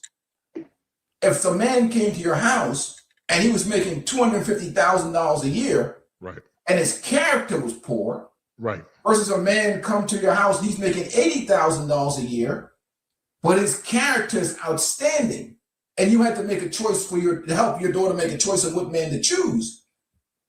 A man is going to evaluate a top tier man, not just purely on income. Can you elaborate on that a little bit more? Well, listen, you know, that was another, I understood what Kevin was coming from. He was talking about a high value man as it relates to a certain tier of man that makes a certain amount of money, but monetary status alone does not make a man a high value man. That's a part of it. But if that's the case, then Jesus himself wasn't a high value man. Jesus wasn't rich. He was a regular man, but Jesus was a high value man than a rich man. I understand he's talking about class stratification of money. But money alone does not make a man a high value man. There are a lot of weak men that are simped that money. But they get destroyed. There's a lot of dudes. Some of the worst jellybacks are guys that are millionaires. Some of these athletes, ball players, are getting played, getting their money taken from them. Some businessmen or whatever, because they never develop their masculinity in totality. And it becomes a situation, you know, where you know, their manhood, their masculinity is they just have money. They're successful. They're just wealthy men versus high quality men. You know, it's a different measuring stick about a man's quality. It's a total picture. And what happens inevitably, we tend to focus so much, even in the red pill, on the 10% of men, when 90% of the population are average income earners that need to get together and make families and build a life together. But the women are on the internet, they're focusing on the 10% of men. Right. And what makes a man a high value man is not just because of his money, but it's a man of high moral constitution, a man that understands what his core values are, a man that's unwavering in his conviction, a man that understands that money alone does not equate to my masculinity. That's a high value man. That's a high value man. It's more than just one element. It's multiple elements that is encompassed to make that man a high value man. I'm going to show you some Peaceful Life. Hold tight. This gonna prove our point. I want to show you something.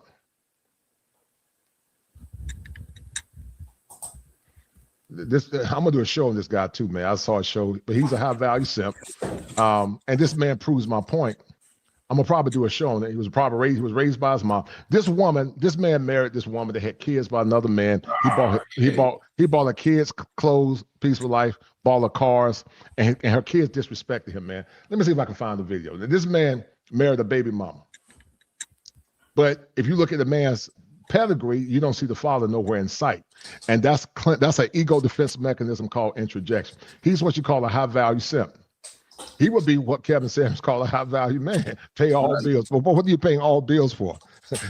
what are you paying all bills for? You know. Now this is the woman that let me see if I can find the video. This is the woman that tore his house upside down. I don't know if she took the videos down or not, but she tore his house upside down, man. She disrespected the man, and because this man, he must have took it down because this man don't have no high moral constitution. He's with a toxic woman that got kids by. You know, with AI, you can create any character you want in seconds. This used to require huge Hollywood budgets, complex software, and tons of time. But right now, all you need is a laptop and knowledge of the best AI tools out there. It'll cost you practically nothing, and it doesn't require any subscriptions. In just 2 days, we'll show you how to unlock the most advanced AI filmmaking and content creation tools without having to pay a cent in overpriced subscriptions. With these tools, you'll learn how to create scroll-stopping videos that rack up millions of views, craft wildly profitable online ads that blow up your brand, and turn any creative idea into a powerful short film that looks like it belongs on the big screen. But it's not just AI filmmaking that you're going to learn. With AI, you can create any image or graphic that you can imagine. You can create full-blown viral YouTube thumbnails in seconds. Your website, emails, infographics, your entire business can be built with AI. People are using AI to fill up their content calendar in seconds. AI can come up with countless viral ideas. It can script and storyboard your content, all while keeping your unique creative voice. All you need is the by another man. Let me see if I can find it. So a lot of these men are men that are raised peaceful life. They don't have fathers. So they over-identify with the women. They over-identify with their mom. They feel bad. This woman got children. And this high-value simp was disrespected by her and her kids. He must have took it down. He must have took it down. But he was disrespected by her kids and her. Right. And these are the kind of men, community men that are being raised now because they don't do things based on masculine virtues. They do things based on how the woman feel and placating to the woman. And that never works for masculine men. A woman's job is to say, this is who I am. And this is how I can help come into your life. And your job is to tell her, this is how I plan to lead you and protect you. And then if it works, fine. If don't, she keep it moving. But see, in America, the woman thinks she's the prize by default, but she's not the prize by default. Right. Men and women have prize-worthy virtues. The man is the master prize. She's the special prize. I can't believe this man went back to this woman. But this man is a so-called high-value man, peaceful life. His wife disrespected him on many levels. She hit him, she scratched him. He must have took the videos down, man. he must have. Maybe I can find the video. If I can find the video, I'll show it to you, man. But go ahead. I'm sorry. No, go ahead. But that's the thing about it. Like, we see so many rich jellybacks. Look at Tyrese. Tyrese Gibson is an example of that. Is he a high value man? Mm-hmm. You know, or is he a people don't understand that masculinity is and self-esteem is something, and we talk about, and you've seen a lot of this probably in your practice, about how men come to you, and it's almost probably a disbelief to you how they lack, they have this altruistic mentality, and they lack any type of self-esteem or it's almost like they have this, I don't want to say suicidal empathy is related to something totally different, but there's like suicidal empathy. They're making excuses for the woman, right, in a way. What have you seen in terms of men's mental health and men's self-esteem being raised in a society, matriarchal society or gynocentric society that's centered around women? What have you seen in the general consensus about men that you've had to deal with? Well, their value of themselves is always tied to a woman's validation and approval. They don't have core values. They don't have clear standards, and they don't have any standards or values outside of how, many times outside how the woman perceived them. They get their standards and their values and their validation from the approval of a woman, which in itself is very very sickening and also very deleterious. Because we understand and know that women value power and strength. And so if you come into a woman for power and strength, that woman's not going to respect you fundamentally. And it's not all their fault. They didn't know. They were raised in chaos. They were raised in dysfunction. So they assume that's the right thing to do, but that's not the right thing to do, because women fundamentally don't respect men like that at a subconscious level. So they come in overvaluing women. They come in over placating to women. Part of the masculine is to do. They come in without having an identity outside of the woman's emotions. They indignify themselves for the approval of the woman. They don't have a core standard. They don't stand firm on business, and they just suffer because they don't want to make the woman upset. And that could never be me. We all learn and grow. We all have simped to some degree. But it's one thing to simp, and it's another thing to keep simping once you know better. Right. Yeah, because I even when I played on some of my other videos, I was showing the video of Boris Cujo being chastised by his wife because she doesn't date her anymore. And even this thing with Steph Curry. So if this high value money thing solved most problems, why is Steph Curry's wife out here? He's high value as you can get, right? Top tier. And she's disrespectful. And that's what I'm trying to tell these guys, like, you find out more about a lot of these women when you add them to that contract. You empower them with that state contract with marriage, and you're invested. And the sunken cost fallacy, where a man is invested so much that he doesn't want to leave, or he doesn't want to, either because society itself has no compassion for men when relationships fail. They blame every failing on the man. It's your fault.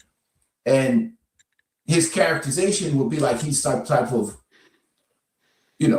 bum or degenerate. And the sisterhood is going to accuse him of cheating or being a weak man. The guys are going to come in, the hunters get out here. So it's really like a game that's rigged, that no matter what the man does, he's still going to get kicked in the back.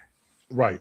Best way to unclog your arteries? Cut out salt? Nope. Take blood pressure meds? Nope. Follow the DASH diet? Nope. Hold on to your chest, because this one trick helps dissolve artery plaque without drugs, surgery, or drastic lifestyle changes. This is the fastest way to clear clogged arteries.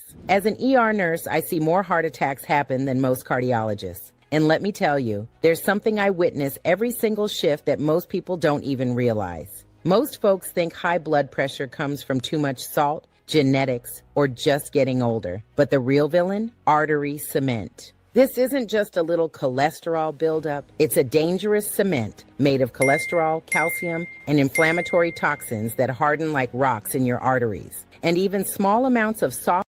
And I think a lot of guys suffer in silence because of this. And they're afraid to say anything. Go ahead, bro. Well, you could be a man with money, but if you don't have any masculine constitution or masculine fortification, it means nothing. You got, being a man is one thing, but being a man with money is something totally different. And so you got to be a man and also be a man with money. The problem with Steph Curry is probably an empath. He's probably, go along to get along. He probably don't want to make her upset. Instead of telling her the next time you disrespecting me as a man again, even though he's probably scared that he's going to have to pay a lot of money. But when your wife start disrespecting you, you need to start planning for an escape route just in case. And you let her know, if you do it again at some point, we're going to end this. I know it's hard, but women only respect power and strength. And the problem with Steph and a lot of men, the way they start out is how they should hold out. Steph probably started out being understanding and also seeing things through the lens of his mother. And a lot of men tend to over-identify with the mother. I had 3 sisters. At one point, I had to break that simp spell because I saw things through the lens of my sisters instead of seeing things through the lens of masculinity. When I stopped seeing things through the lens of women and started seeing things based on masculine principles, my life started changing. And so, that's why, like I said, I don't believe in this level up. If you either level up to be the best version of a man that you can be, it's fourfold peaceful life. If you're a godly man, you're gonna level up to get a virtuous woman. Ideally, we know it's hard to find, but that's ideal. We know it's hard to find. Right. The second tier will be the level up just for your own self-esteem, and also the level up to put yourself in the best position to travel and make your own decisions and to be the master of your own fate. Right. The third step to level up would be the level up just to get whores. That's called hedonism. Those are men that don't believe in a higher power. They think that once they die, it's over with. Well, creation gives too much evidence that there's a God. You don't have to believe in the God of the Bible, but there's a higher being. Science actually affirms God. A fool has said in his heart that there is no God. So I don't listen to fools. If they want to believe there's no God and you can be a whoremonger and screw all the women you want, keep doing it. You'll find out when you close your eyes in death.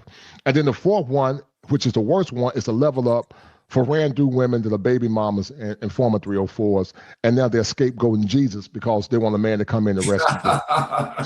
So you should level up as a masculine man for a woman that's a virtuous woman, ideally low bodies, virgin to low bodies, a woman that has emotional regulation. She respects your leadership. She has no kids, and she's wife ready, and she's a godly woman that understands her dark nature, and she's always working on it. That's what you should level up for. Don't listen to these idiots that keep telling you, talking about level up for whores. I'm not going to level up for a 304, unless, if you want to level up just to level up for the sake of getting some box, fine, that's your business. But no man should just level up for the sake of a woman. No way. He should level up for his own masculine fortification. That's the main thing a man should be doing. I totally agree, man. But I saw this, it's a cartoon thing, but let me know what you think about this. No sex for a long time for a man doesn't just make him frustrated. It changes him. At first, it feels like tension. Then it feels like rejection. Then it slowly becomes emotional distance. Men don't only experience intimacy physically. They experience reassurance through it. They experience connection through it. They experience being chosen through it. When that disappears for a long time, he doesn't just feel unmet. He feels unwanted. And a man who feels unwanted doesn't usually explode. He adapts. He stops initiating. He stops expressing desire. He becomes quieter, more self-contained, more guarded. Not because he stopped loving, but because reaching started to feel humiliating. Over time, that lack of connection bleeds into everything. Conversations feel colder. Affection feels forced. Home feels less like refuge and more like obligation. Intimacy is not just about sex. It's about emotional safety, bonding, and mutual desire. When that's neglected, resentment grows quietly. Men who understand this learn how to address the root without begging, without anger, and without losing their dignity. I break this down clearly in my guides. Comment mind, and I'll send them to you. No sex for a long time for a man doesn't just make him frustrated. It changes him. At first, it... So we just like we was talking about it, and let me get that off the street. A lot of men are suffering in silence, and we deal with sexless marriages, and a lot of these women who get with men they wouldn't dated when they were 21, right? And the guy or guys that are they get with women that are. That's why this conversation about money irritates me so much with these some of these red men and some of the manosphere, some of the red pill content creators, which they put out generally good content. But when they get into talking about this money thing, the level up part is about freedom. But there's guys who make money that pay all the bills, that are doing all the right things and are still living in households with sexless marriages. Yes, sir. I've seen it. That's the sound of an American oil company hard at work. Want to be a part of it? Listen up. Hello, my name is Adam Ferrari, and I'm the CEO of Phoenix Energy. I look forward to you joining us at our next webinar where you can drill deeper into our bond offering. We currently offer 2 investment opportunities, a private placement bond offering for accredited investors with target annual interest rates between 9 and 13%. Also, we offer a registered bond offering open to both accredited and non-accredited investors with rates ranging from 9 to 12%. Our daily production rates have risen as high as 39,000 barrels of oil per day. We've sold more than 10 million barrels, and we're just getting started. Sign up for the webinar and start your journey with Phoenix Energy today.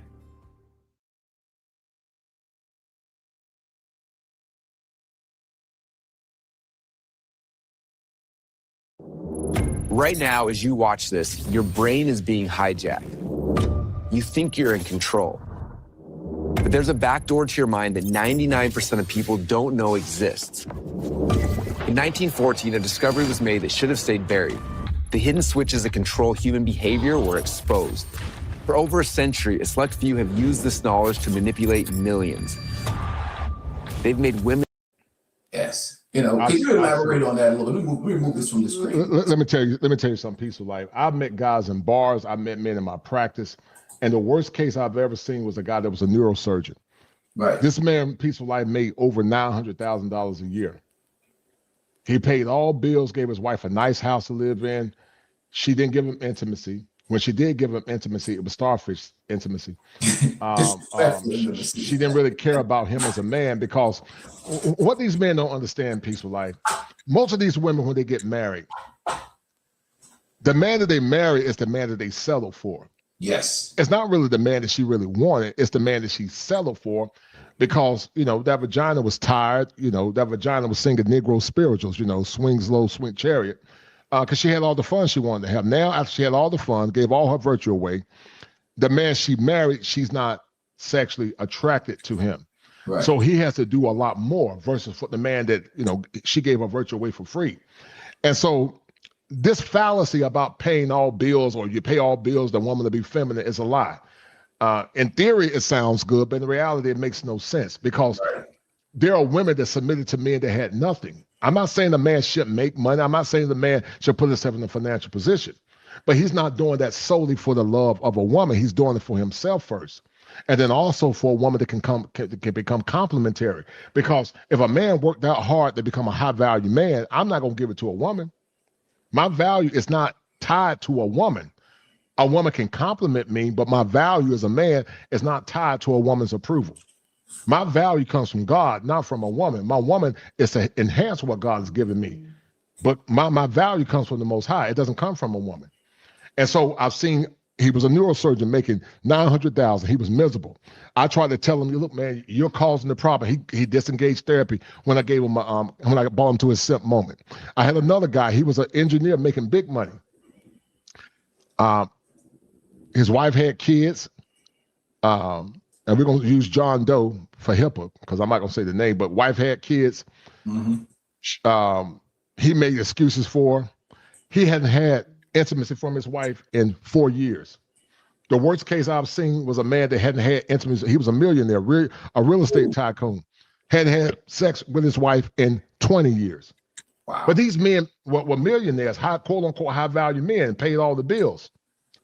But they still, they were leaders in their profession, but they weren't leaders in their homes because they didn't demand anything for that woman. And 9 times out of 10, that woman was probably imprinted by multiple men before he got with it. That's why I get angry when people tell men to settle for ran-through women or women that got high bodies or women that are not virgins or got extremely, when I say extremely low, under 5. But they don't tell them that. They want men to settle for mediocrity. And they get in these relationships and the women, they still pay all the bills like fools. And so neurosurgeon, engineer, and like I said, I had the worst case I've ever seen was a man go 20 years where he didn't have no intimacy with his wife. 20 years was the worst for a black man. One was 9 years. For another man, it was 4 years. But these men pay all the bills. Exactly. And that's why I have a problem with some guys in the red pill. And they don't understand that masculinity, strength, and power. Right. Money is important, but that's just a small. Money is a part of the equation as far as. But unless you have masculinity, strength, and power, these women are not going to respect you. They're not.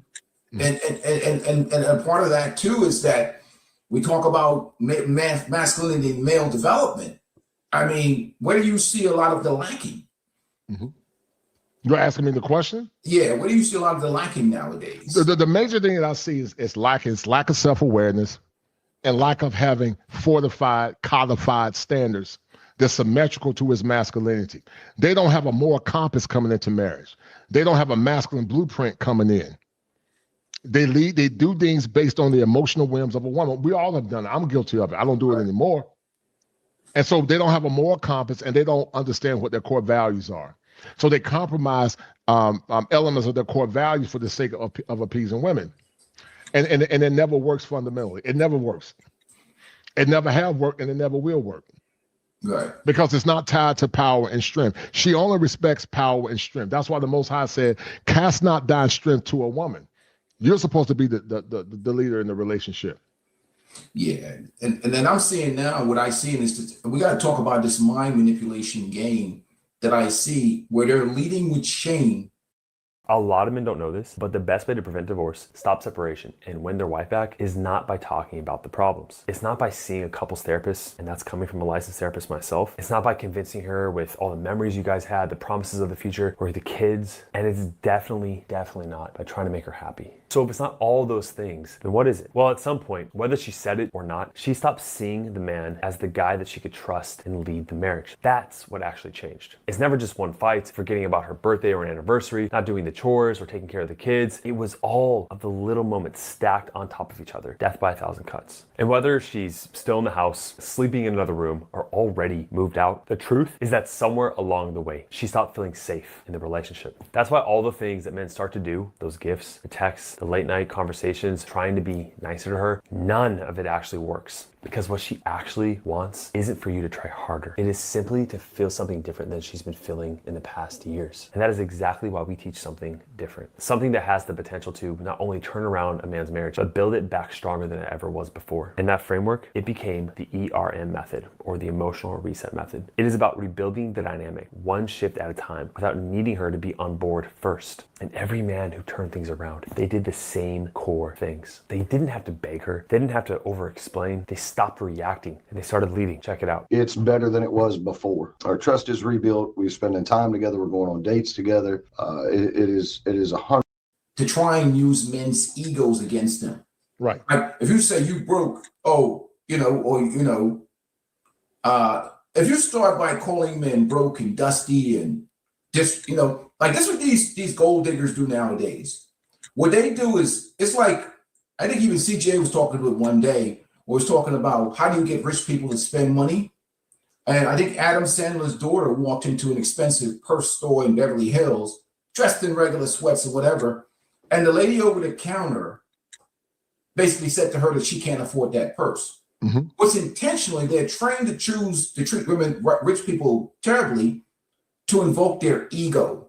Right. So she went home and got her dad, and they probably spent 10 times what that purse cost in that store to prove a point. But who won in the end? The store won. They sold him 10 purses, or 10. He spent probably 10 times more money than that purse is worth. To prove, they go home thinking like, look, we showed them we have money, we're type status. And I think what these women are doing nowadays, the sprinkle mentality, is they're coming out shaming men, calling them broke and dusty and you can't afford it, a provider, man, you have to pay 100% of the bills, to get men to try and prove their masculinity to a bunch of burnt out, ran through women. And that's the problem. It's the same mental tactic, gymnastic that's being used. You're laughing. No, I'm saying they're using that psychology that they use in Hollywood. Oh yeah, it's reverse psychology at its finest. It's all mind manipulation and reverse psychology. And basically what it is to gain an advantage. Remember, the key preamble is that she only respects power and strength. Right. Ever since the fall of man, woman been wanting power in the relationship. And if she's not a godly woman, she'll take it by any means necessary. Listen, Frederick Douglass said it better than me, Peaceful Life. He said the power, it never conceded to nothing without a struggle. It never have and it never will.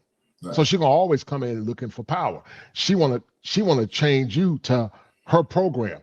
Most men don't expect their women to change when it comes down to beauty, and most women expect men to change as it relates to her emotions, manipulating him.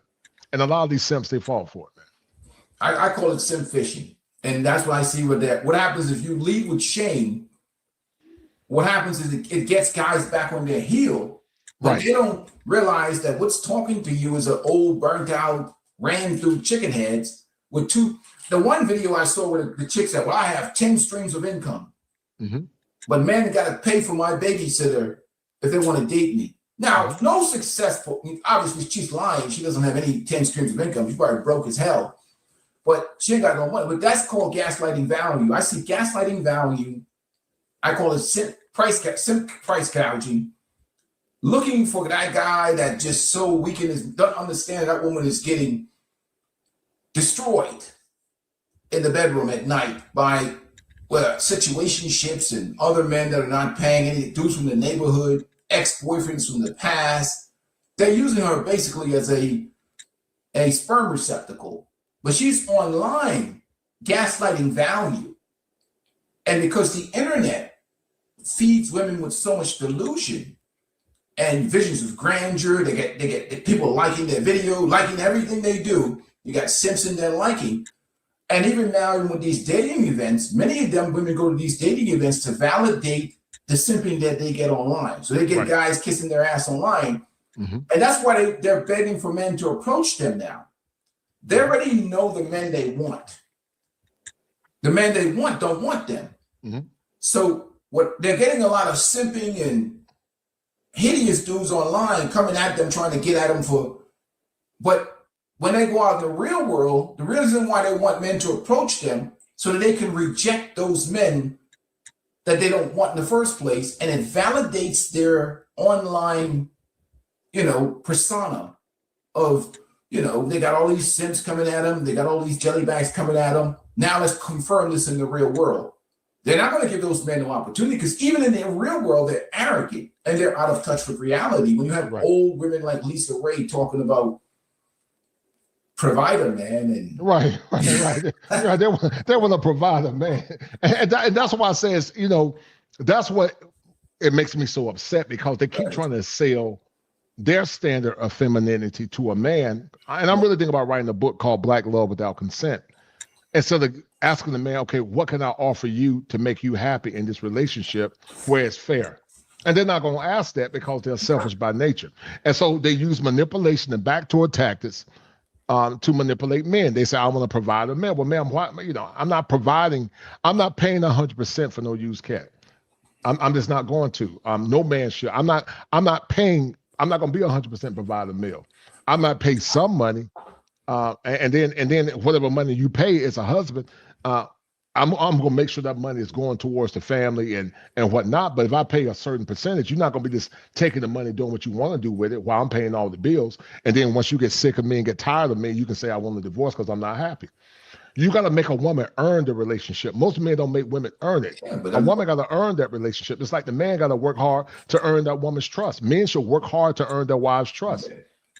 Would you agree with that? Yeah, I totally. But what's left in a 58-year-old woman for a man? Like that sugar cane is dry. There's no more juice in that sugar cane. I mean, once you chew up that sugar cane and you take all the juice out of it, I mean, what else is left? What is a man going to get from being a provider for a woman that's past her birthing age? She's past 35. Right. I mean, you're dealing with a senior citizen. So really, you're dealing with. I mean, who's trying to pay 100% of the bills for senior citizens? Like, who the hell is going on here? I mean, like, right. Well, that's what Lisa Ray, I think 59. She wanted a man to pay 50% of bills, and that's why I said I respect Kevin Sanders. But if Kevin Sanders was alive now, I would have a conversation with him and say, "Sir, there are holes in your argument, and you're seeing things through the lens of your mother because he was raised by his mom." Right. And Kevin Sanders regretted being a simp. He said that he used to take care of he was a stepdaddy, a simp daddy. Yeah, that's. And he said he regret doing it. So Kevin had to evolve and grow. As men, we evolve and grow, but men need to stop taking bad deals because they're not going to take a bad deal. A woman's not going to take a bad deal. Hell no. She's not going to take a bad deal. And guess what? I'm not mad at it. So guess what? Don't get mad when I say you don't qualify. They're only doing it to the men they don't want, because think about it.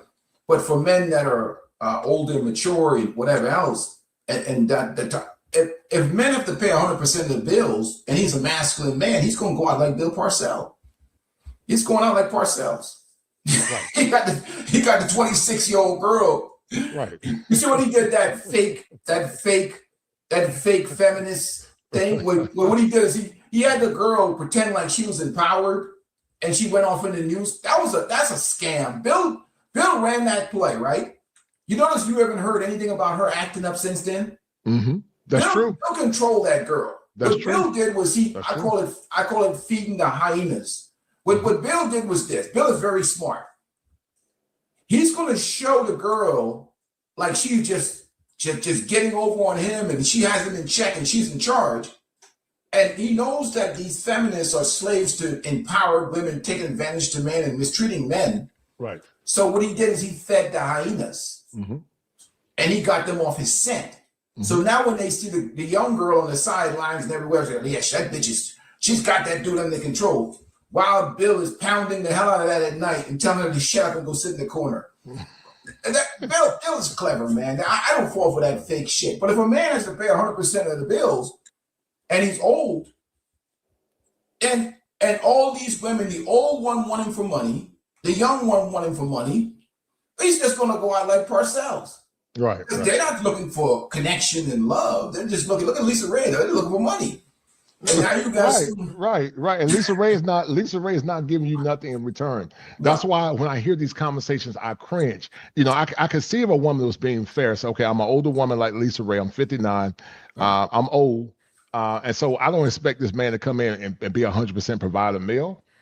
I get so sick of these men telling men talking about a woman can't respect him unless he pay all the bills. Well, I've seen in practice myself that doesn't work.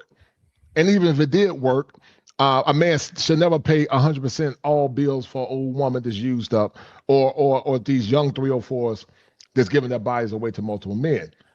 No man should pay 100%. I didn't say you can pay some of the bills. Right. 100% of bills should be paid for women that are virgins, wife ready, no kids, emotional regulation, have a strong spiritual constitution, understands her dark nature, and she respects that man to follow his leadership. Second tier should be women that got low bodies. And then maybe we can negotiate 90%, pay 90%. We'll prorate it based on how many men you've been with. We know they're going to lie about it, so you're going to have to take a lie detector test if you're going to be my woman. Because we know they're going to lie.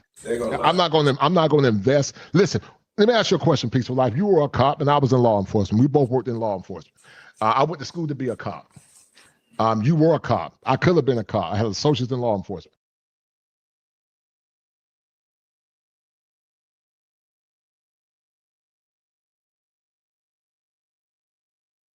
People always ask me how I stick to healthy eating, and honestly, it hasn't been easy. I've tried what feels like every plan there is, and they've always felt not specific enough to my needs. Factor completely changed that. Factor meets my nutritional goals and takes out the hard work so I can save my energy for the gym. It's super easy to get started on their app and set up a meal plan that actually works for my life. I can filter by dietary preferences, but it also helps me stay on top of calories, fiber, all of it. Plus, every meal is delicious and gets delivered right to my door. Factor completely made healthy eating click for me. Still thinking about it? That's your sign to start.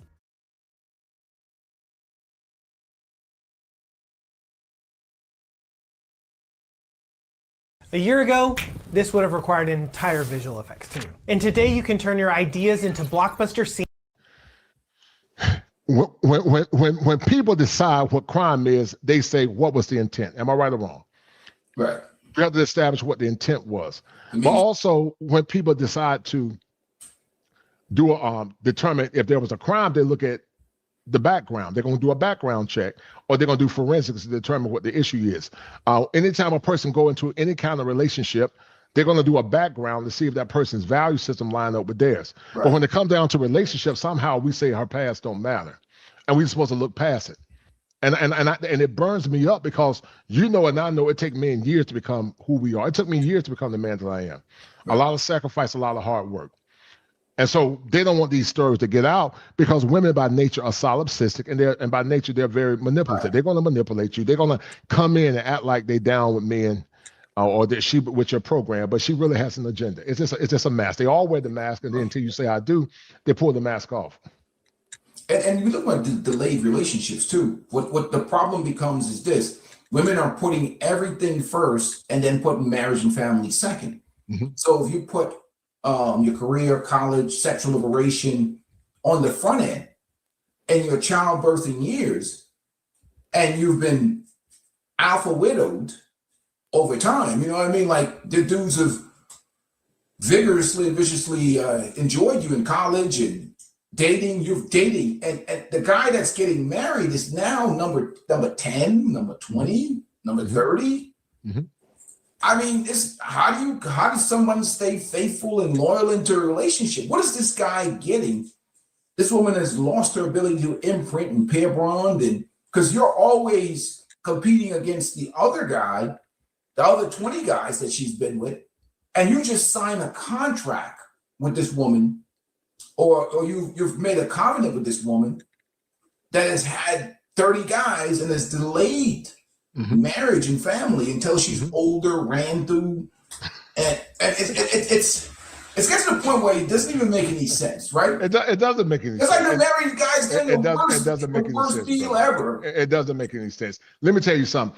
No person in their right mind will negotiate the deal that modern women expect men to take. Oh, it's a horrible deal. Just for the sake of it would be a horrible deal. She wouldn't even negotiate a deal that horrible. Because ain't no woman gonna take a man unless she's sexually attracted to him that say, okay, well, give me 20 years before I get on my feet, and then I'll show you I can be a good husband. He got to have his value already in hand by the time he get with that woman. Because watch this, she gonna always judge his future. So why shouldn't you judge her past? Right. She gonna judge your future income, how much money you gonna make, and she don't give you a pass. But we keep holding men to these 1950 standards while women can be modern. And folks get mad at me, you know, I'm not controversial. I get sick of folks talking about the truth. The truth is controversial. I'm not saying that it's not the truth. It's just the truth. So anytime men speak objective truth, it's controversial, man. And everybody keeps living in the 10%. And right. While everybody, the 90% is average. 90% of the men out here cannot afford to pay 100% of the bills under the current inflationary situation and system. And the women, if they really cared about a man, would not put that type of pressure on him, and she would help him out. Because this is the problem where a lot of red pill content creators, a lot of these guys, because to maintain a standard of living that's comfortable, that's livable, that's enjoyable, you need two incomes. Right. Because you don't want to overburden that one person. What happens is that person becomes burnt out. Right. And you're putting too much load on that person. So we keep basing these conversations on the 10%, as opposed to dealing with the 90% of us who are average in life, that need to bring their incomes together, build a life, deal with inflation, deal with rising costs, buying a house, like the ultimate. All the men and women that have gotten married, average women that got married to average men are doing okay right now. The ones that are struggling is the hardcore feminists that won't go 50-50, that won't split bills with men, because in their mind, they really hate men. They don't want to split bills with men, but they're struggling out here financially. And they're having to, some of them turning tricks on the side, but that's a whole nother segment on it. But they would rather be out here struggling because they really don't want to serve men. That's really what it is. Unless they're completely advantaged and they've been sold these things online about this image of a man that they've created in their mind that's been fed to them by the Panda Bears, the Simps, the Derek Jacksons of the world, the Sprinkle Lady, of this invisible man that they'll never get their hands on. We're Phoenix Energy, a family-owned oil company focused on unleashing American oil from North Dakota and Montana. We've already sold over 2.9 million barrels, creating steady jobs for hardworking folks chasing the American dream. You can share in our success by investing with Phoenix Energy and get 9 to 13% annual interest through our Regulation D 506C bond offering. Join our next investor webinar to learn more about Phoenix Energy.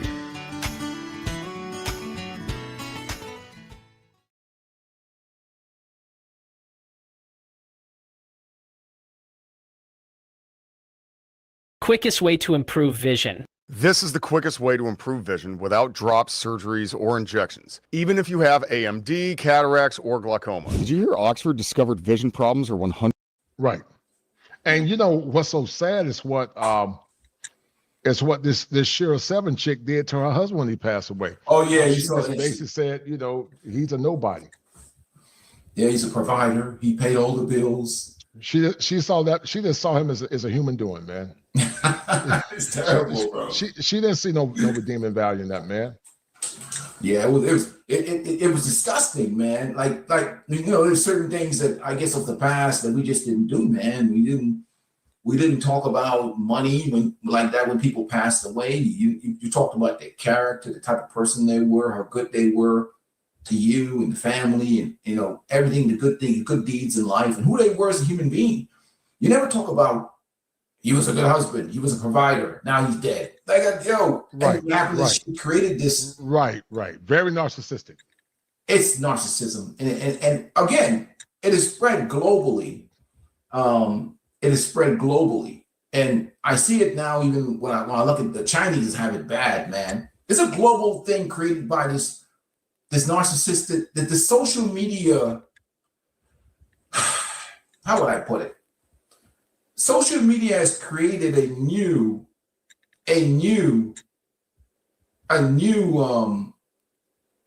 parallel dimension of delusion. It has. We think we're talking to somebody who's operating on the same frame that we're talking about, and you know, it's global too, man. It's global.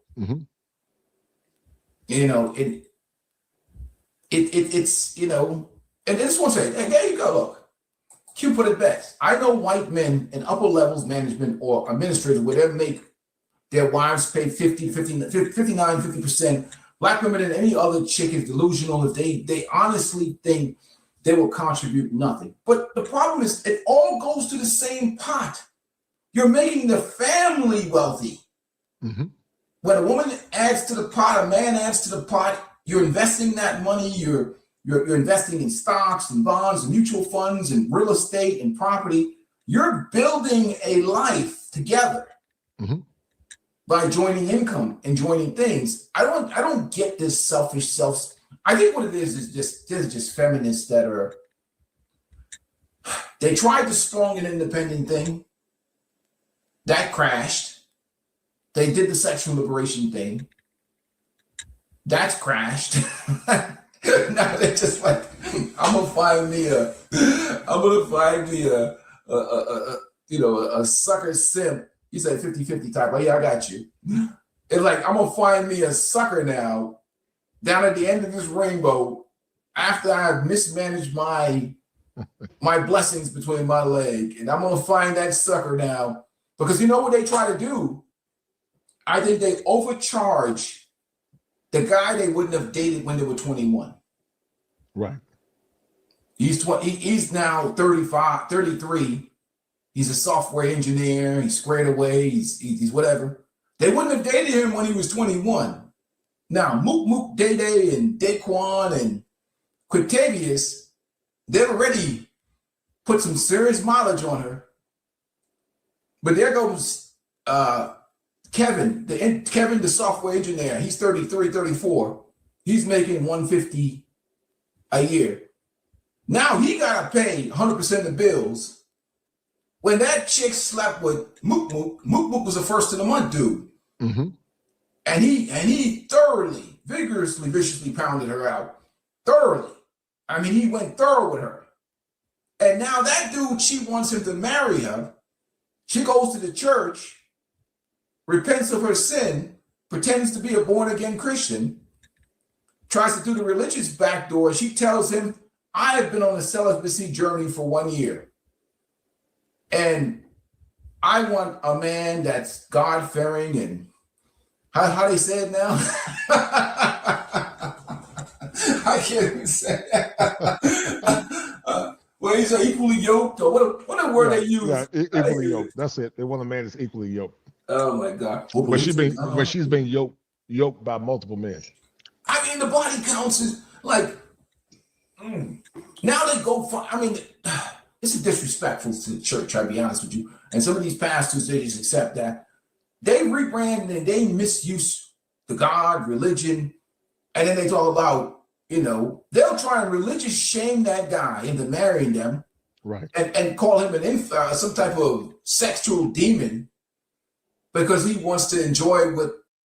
A lot of men don't know this, but the best way to prevent divorce, stop separation, and win their wife back, it's not by Mook enjoyed back in 2011 or something or whatever. And he wants to, he's more so saying, you know what? Hey, look. And she's going to define to him what the Bible says men are providers and protectors and this and this. And men should take me on and pay 100% of the bill. It's biblical. But if you turn it back and say, well, biblical, well, aren't you supposed to be a virtuous, virgin Christian lady? Right. They forget that part. That part. Yeah, they forget that part.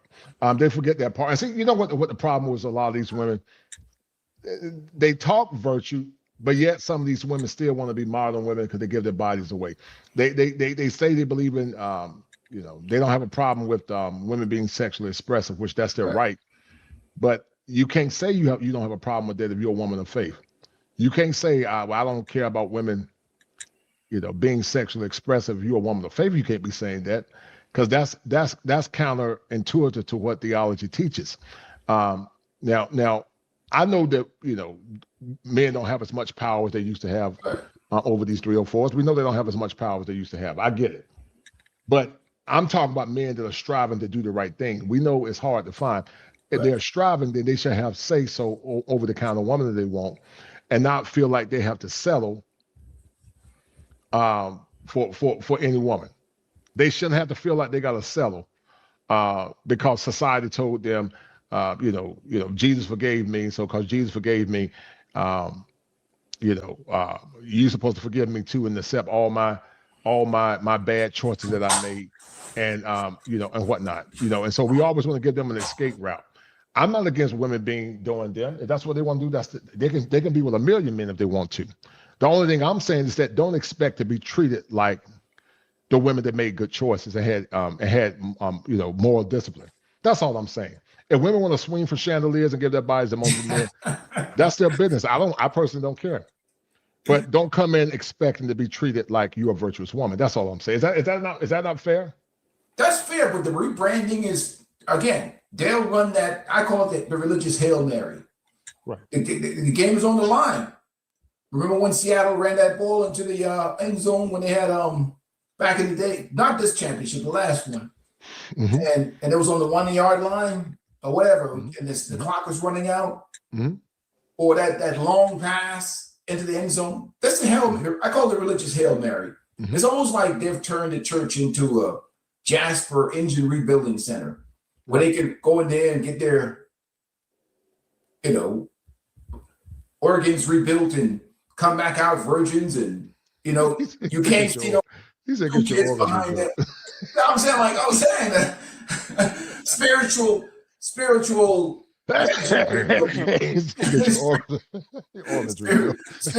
vaginal rebuilding. All of a sudden, the vagina closes up and it forgets that 2 kids was pulled out of there, and 30 guys have stretched her out and created a hallway, and now she's charging brand new marriage prices, and she expects men to pay all the bills. And it's the most disrespectful. It's very disrespectful. It's very disrespectful, but it's also very manipulative, because they don't expect men to challenge it. It's a manipulation tactic. Right. Could some not be aware of it? Maybe. Right. But that's why I said maybe. Maybe. But I think most know what they're doing. They know that that's not a good deal. They know that's not a deal. No woman that got a son want her son to get with a Randu woman. No. That's demanding top value. If she's a good mom, she don't want her son to be with no Randu woman. Right. And they don't understand, this it's tough out here in these streets, man. They out here, and that's the part that feminism, that the sexual liberation, the sexual revolution that has really destroyed marriage, it's destroyed relationships. It's taking the incentive out of men to want to be in long-term relationships with women. Right. Because it's like, what are you getting? And I've talked about it with you before. Imagine you walking in the mall with your woman, right? And you're professional, you're educated, you're a software engineer, whatever. And then you walking with her, that's your wife or your girlfriend, your wife. Right. And then across the way, the pillows or whatever, the plants and whatever, you look over there's a dude with gold teeth in his mouth and pants sagging on the ass. He's like has arrested development. He's like our age, and he's got the salt and pepper too. Right. Got the gold teeth. That's mook mook. Right. And let's say, what's your wife's name? Let's say somebody's wife's name. And he all like, what's up? What's my girl? What's going on? And she turns her head to the side. Right. And you find out that she used to sleep with Mook Mook. Right. And now you're this 100% provider. And that dude made it with your wife. Right. And he hasn't had a job. He's been in and out of jail. He It's fantastic. And you have to live with the fact that you've got mook seconds. Right. Like you're eating mook mook's leftovers. Mm-hmm. Imagine how much does that destroy? That's what women don't understand, how much that destroys a man's self-esteem, a man's ego, a man's pride. That that like men want to feel like they got something special in their arms. They got something that walk around town with pride. Yes, sir. You're right. You're correct. And it's nothing proud. It's not. But see, but that's why I said men got to start defining their own standards and stop letting these so-called relationship experts or gurus or some other man tell you how to live your life. No man gonna tell me how to live my life. I wish a man would try to tell me how to live my life. I would knock him out with one hit. And I'm talking as a man now. You get hit in your mouth. You're not even on my level to tell me how to live my life. So I don't care about your anecdotal experience. You live your life, let me do me. But stop lying and telling these men to settle for something secondhand. It's very disrespectful, man. And I'm tired of it. Because I remember the standard. I know what men got back in the day because my daddy got it. And I know every man can't get there. I know every woman wasn't a virgin back then. And I know my anecdotal experience does not justify everybody. I understand that. Right. But I would argue that most women back in the past were either low bodies or virgins. I'm not saying women back then weren't doing sneaky stuff either. Ain't nothing new under the sun. They were getting it in back then too. But they won't get it in like they're getting it in now and not having any shame about it.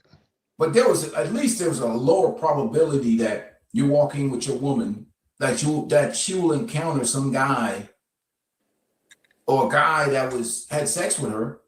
What if I told you this dish was actually healthy? Let's be real. Factor's menu is way healthier than the competition. Their chefs... Because even these women, when they switch, like some of them have to switch to a whole different zip code. They have to move. If they were a 304 in North Carolina, they're going to have to move down to, well, forget Georgia. Take this shit all the way to the west. Let's divide the country into three quarters. If you were North Carolina 304, you're going to have to go even past the Midwest and go all the way to the west. Go to California or go to New Mexico or something. You have to rebrand yourself in New Mexico because all the dudes around there know you were community booty. Right. And now whoever the sucker, like, in small towns, America is the worst because everybody knows the Village 304. So the guy that comes in and marries the Village 304, he has to live with every day he's walking around. It's an embarrassing thing where eye contact is being made. And you know what he did with your wife. You got to live with that shit. Women don't understand how humiliating that is. Because once again, we live in a society where, once again, we don't ask men what they want. We just think men should take bad deals. And really, they always talk about men controlling them. They're really controlling men by emotional manipulation. It's really manipulative control. They're controlling men through manipulation, man. And that's why we need to continue to have these conversations, man. That's why I like having these conversations because I'm not gonna let no cat on YouTube tell me. A lot of these cats on YouTube are fake anyway. They live behind avatars. Right. They don't even live the life they talk about. And so we're not expecting nobody to be whatever, but YouTube is entertainment. Oh yeah. I do entertainment. I try to be objective. I try to be fair. I am a real therapist. Nothing fake about me. I don't claim to be a perfect man. I'm striving to be perfect, but I'm not perfect. I'm striving. But it's the kind of business where you got to play the YouTube politics or, not offend women if you want to be successful, man. And I'm not here to offend women. I'm just saying it's just a matter of fact. You got to ask a man what he wants. What women did years ago. Women asked the men what they want, and the men gave the women what they want. I'm talking about good men. I'm not talking about dusty men. I'm talking about good men. But they've got to the point where they've eliminated completely shame. I mean, you think about it. If a bird like Sprinkle ran her mouth back in the early 90s, she would literally be laughed out of town. The women would shame her, I would say. The women would call her all kinds of names. And right now, what I see now because of social media, I call it rise of the chicken heads in my mind, because somebody let them out the farm. And I see birds talking to men on platforms, and these guys are entertaining these birds and arguing with them and debating them.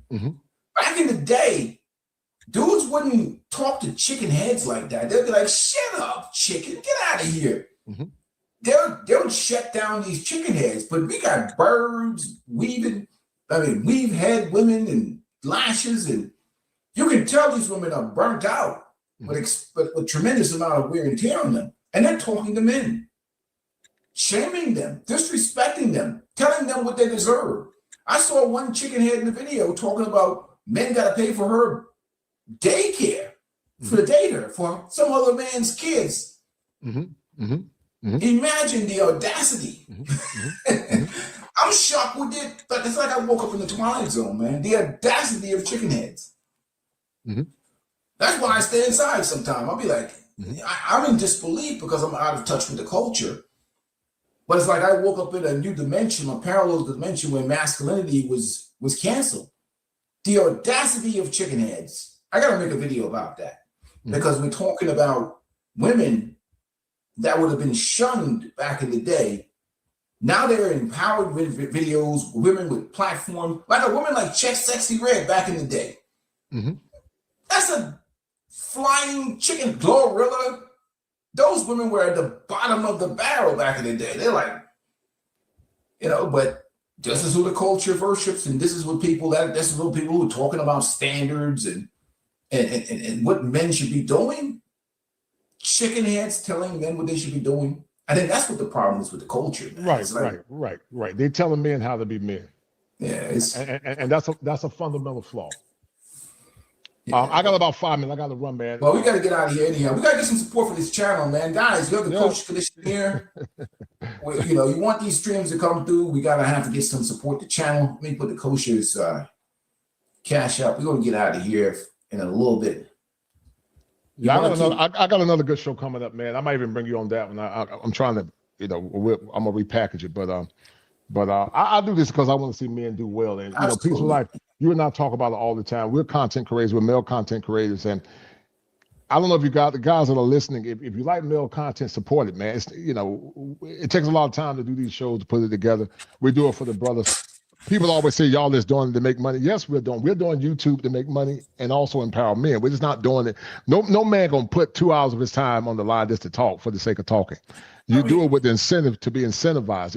We're doing it because we want to help brothers, yes, but we're also doing it because we want to make money. I mean, I don't, I hope any man would do that if he's taking his time. Go ahead, brother.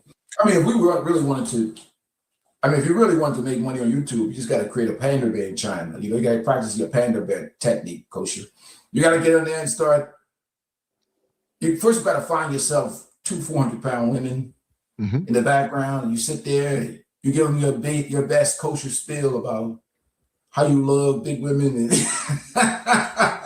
how men should be paying 100% of bills, and how you don't call her, you cash app her, send her some money. I can't. Who did that thing one time? Average Man did that thing with the panda bear. What is it? He did that thing with the guy pretended to be a panda bear, how the yada and them be sounding. You make a lot of money as a panda bear. You know what I mean? Like that's like you'd be like selling, but you got. Sleeping at night would be hard, but. Had me a peaceful life. It's had me running down the beach with two big backs, tongue kissing big backs and saying, "You guys, if she ain't 350, you don't holding her by her neck and shit, the breeze blowing through her hair, she ain't got no neck, all that shit. Be on the beach and shit. But that's how you make money on YouTube if you're not trying to help anybody. Be all in some different shit. But anyhow, man, I appreciate coming on, man. We're gonna get out of here for the day. Yeah. I'll chop it up with you on the back end, man. I'm gonna call you once we get off. All right. Yes, sir. Peace and blessings. All right. Be good, brother. Hey, salute to you, bro. Appreciate it, man. Appreciate it. Yeah, but it.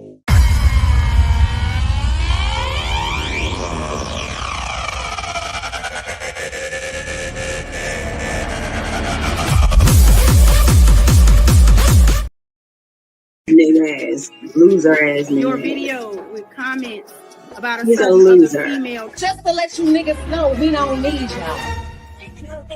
We want y'all, but we don't need you. 20 years later. Our black men, we want all y'all back.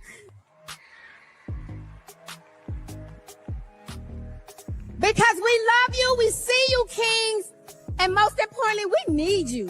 And most importantly, we need you. And most importantly, we need you. You can't. If you a that's for the streets. You can't delete the ski. You can't delete. Hit that like button and share this stream if you're not a beta male.